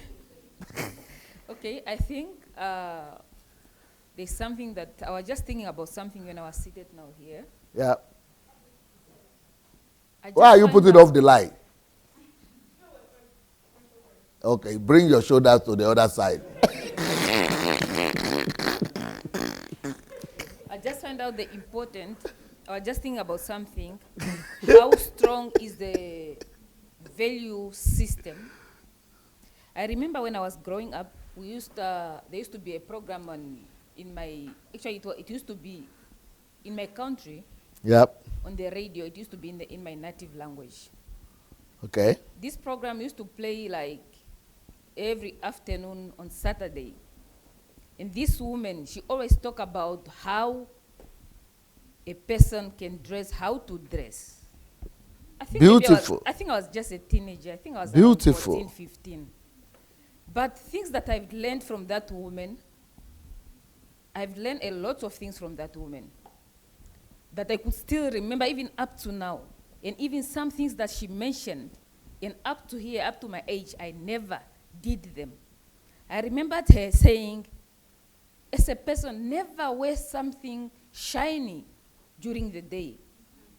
And then you know when you are young, you are a teenager, you don't know. You can put on anything and you just go. And there were this shiny top, and people used to put on those. And then it's like, after I just learned that from her, I knew what to dress since. And I never, even if I see somebody like putting on something shining like it's a Christmas tree during the day, I used to feel pity, especially here in Ukraine. They like to shine. I used to see it here. Then I just feel like even them, I thought they are more developed and more aware than us, They can put on a shiny thing like a Christmas tree during the day, shining. Especially in Africa, if you put on a shiny thing and imagine it's already sunny, and the reflection, how you are damaging people's eyes. Because it's like they're reflecting, it's going on, it's going to them. It's like a mirror. I think we have to start with this. It's really helped a lot. Thank you so much. I want to talk about some books that will help people to bring order. If you want to bring order to your finances, not even presently, but for the future finances, get this book, How to Build a Secured Financial Future. This is order in finances. If you want to bring order to your mind, creativity, and innovation, this is what you need. The creative and innovative power of a genius. If you want to bring order in your relationship with people, you want to know and bring order and standards in relating with people, this is the book you need, The Law of Difference.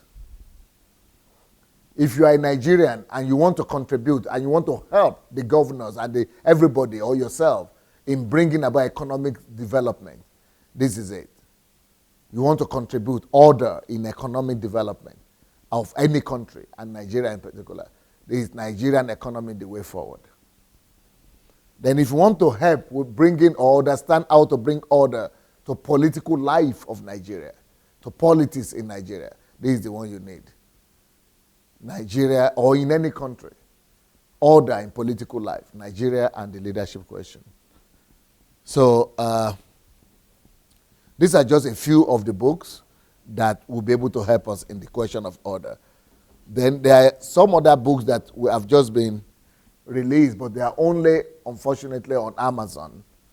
They are here too. You could order them from DSS Books at gmail.com, DSSbooks at gmail.com, so you could get them here as well. But you can also read them all for free. All these books, you can read them all for free on Amazon. If you are on Amazon Unlimited, Kindle Unlimited, all the books will be free there. Now, there are some other books that will bring you order in your own private life, in your own life. There is a book that is called Who Am I? Why Am I Here? It will bring you awareness about your personality. Then there is another book.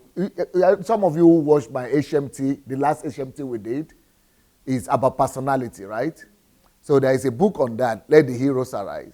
But there is another book that just came out last week. It's called I Am a Person, Am I a Personality?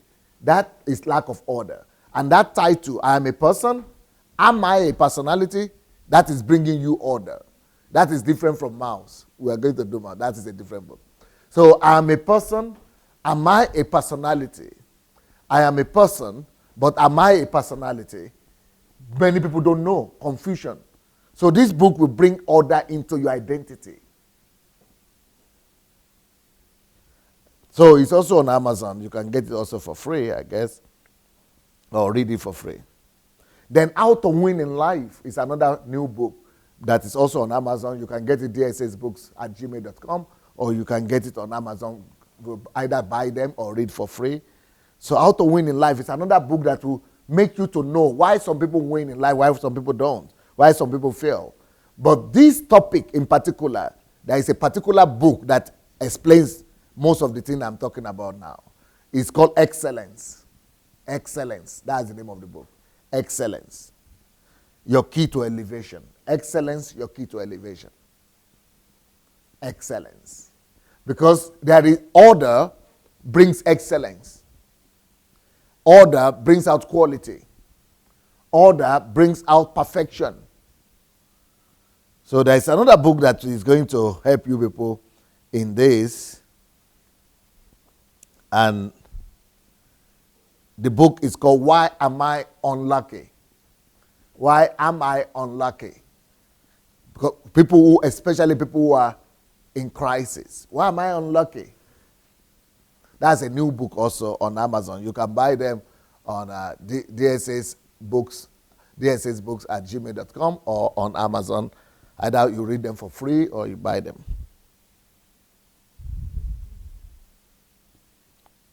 Another one that will help you here is called how to get what you need in life. Because what you need. So many people don't know what they need in life because there is no order in their desires. But this one will help you with order in your desire to know to get what you need in life. Then another one that will help you with order in your time is a new book also. It's called Why Losing Your Job is the Best Thing That Could Ever Happen to You. That is if you're unemployed or if you are free, if you don't know what to do with your time. That book, Why Losing Your Job is the Best Thing That Could Ever Happen to You, is on Amazon as well. So that one is another book that will help you to bring order to your life. Another one is The Essence and Value of Life. The Essence and Value of Life is also there. You know, it will just help you to understand life in general. What is important in life, what is less important in life. And so you don't just become like a biomass, but you actually understand life. Another one that will help you in place of order is how to bring order into problems and challenges you have in life. It's called Hello, I Am Looking for Problems. Yeah, so that you can be dumped in the midst of problems and you'll be able to bring order and sanity into them, out of them. That's the name of the book. Hello, I'm looking for problems. Yes, that's what it's called. Hello, I'm looking for problems. Why? You are so confident. You have so much understanding and so much insight that problem no more scare you. You are the one looking for them even. Bring it on. So that's another book there that will be able to help you people. Now, somebody is saying, you are not in Nigeria. You are not doing anything. I'm doing something. I personally believe that what I'm doing by writing these books is more important than even if I'm being there physically. Because I have to prepare the ground. Everything stands with understanding, with light. This is the greater light. This is much more important than just going about, running about, doing something. This, yes. And then, for people who are here who want to build their finances for today, there is a new book that is called Don't Eat Tomorrow's Food Today. That's the name of the book. So just to where to start. If you want to know where to start financially, it's called Don't Eat Tomorrow's Food Today. That's the name of the book. Don't eat tomorrow's food today. For those of you who want to help your country find the purpose and calling of your country, you want to help your country or your state or your town or your village get vision and find out so that you bring purpose and direction and order to your nation, to your village, to your town. The book is called Discovering the Purpose and Calling of Nations. Yes, Discovering the Purpose and Calling of Nations, or town, or state, or village, or town. Huh? It's on Amazon. Discovering the Purpose and Calling of Nations. How do you help them discover the whole nation, discover who they are? Then finally, the book that I would like to finish with is called, this is Bringing Order into Your Work Habit, to your work ethic, habit. It's called Work is Better Than Vacation. So this is balancing between your work and vacation, and even making your vacation productive for you, and why you will even be productive every day, every time. During time of rest or during time of work, work is better than vacation is the name of the book. And then it's our second name. Work is better than vacation, labor better than favor. Work better than vacation, labor better than favor. So that's the final one I'm encouraging you to get to know today. So if you want to get the books, you can get them and read them for free on Amazon, Kindle Unlimited. Or you can order them on Amazon to buy them, but it's cheaper if you buy them from dsasbooks@gmail.com. So the last book I mentioned is Work is Better Than Vacation. Work is better than vacation, labor better than favor. Well, that's it for today. I mean, not for today. For now, I'll be back in the evening. 2 classes I have with you in the evening. Then tomorrow, who do you have this afternoon? Pastor Victoria. Okay. I want to do a presentation about Nigeria. You people help me. I have Vitali, one of my team members for Nigeria. I want to do another presentation different from the one we had before, about how we are planning to solve Nigeria's problems. So we have to find a time to do that. Okay, yeah. All right, take care, guys. Blessings.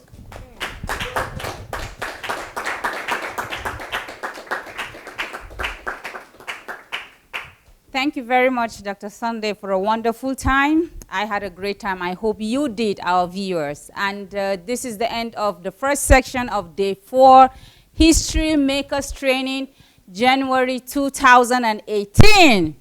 And we have been here learning and learning and learning. And I hope you have been learning as well. So as we're about to exit this section, please go ahead and share the video in case you've missed or you want your family or your friends to be blessed as well. And we're looking forward to seeing you the next section, so don't go far away. Hang on and see you soon. Bye.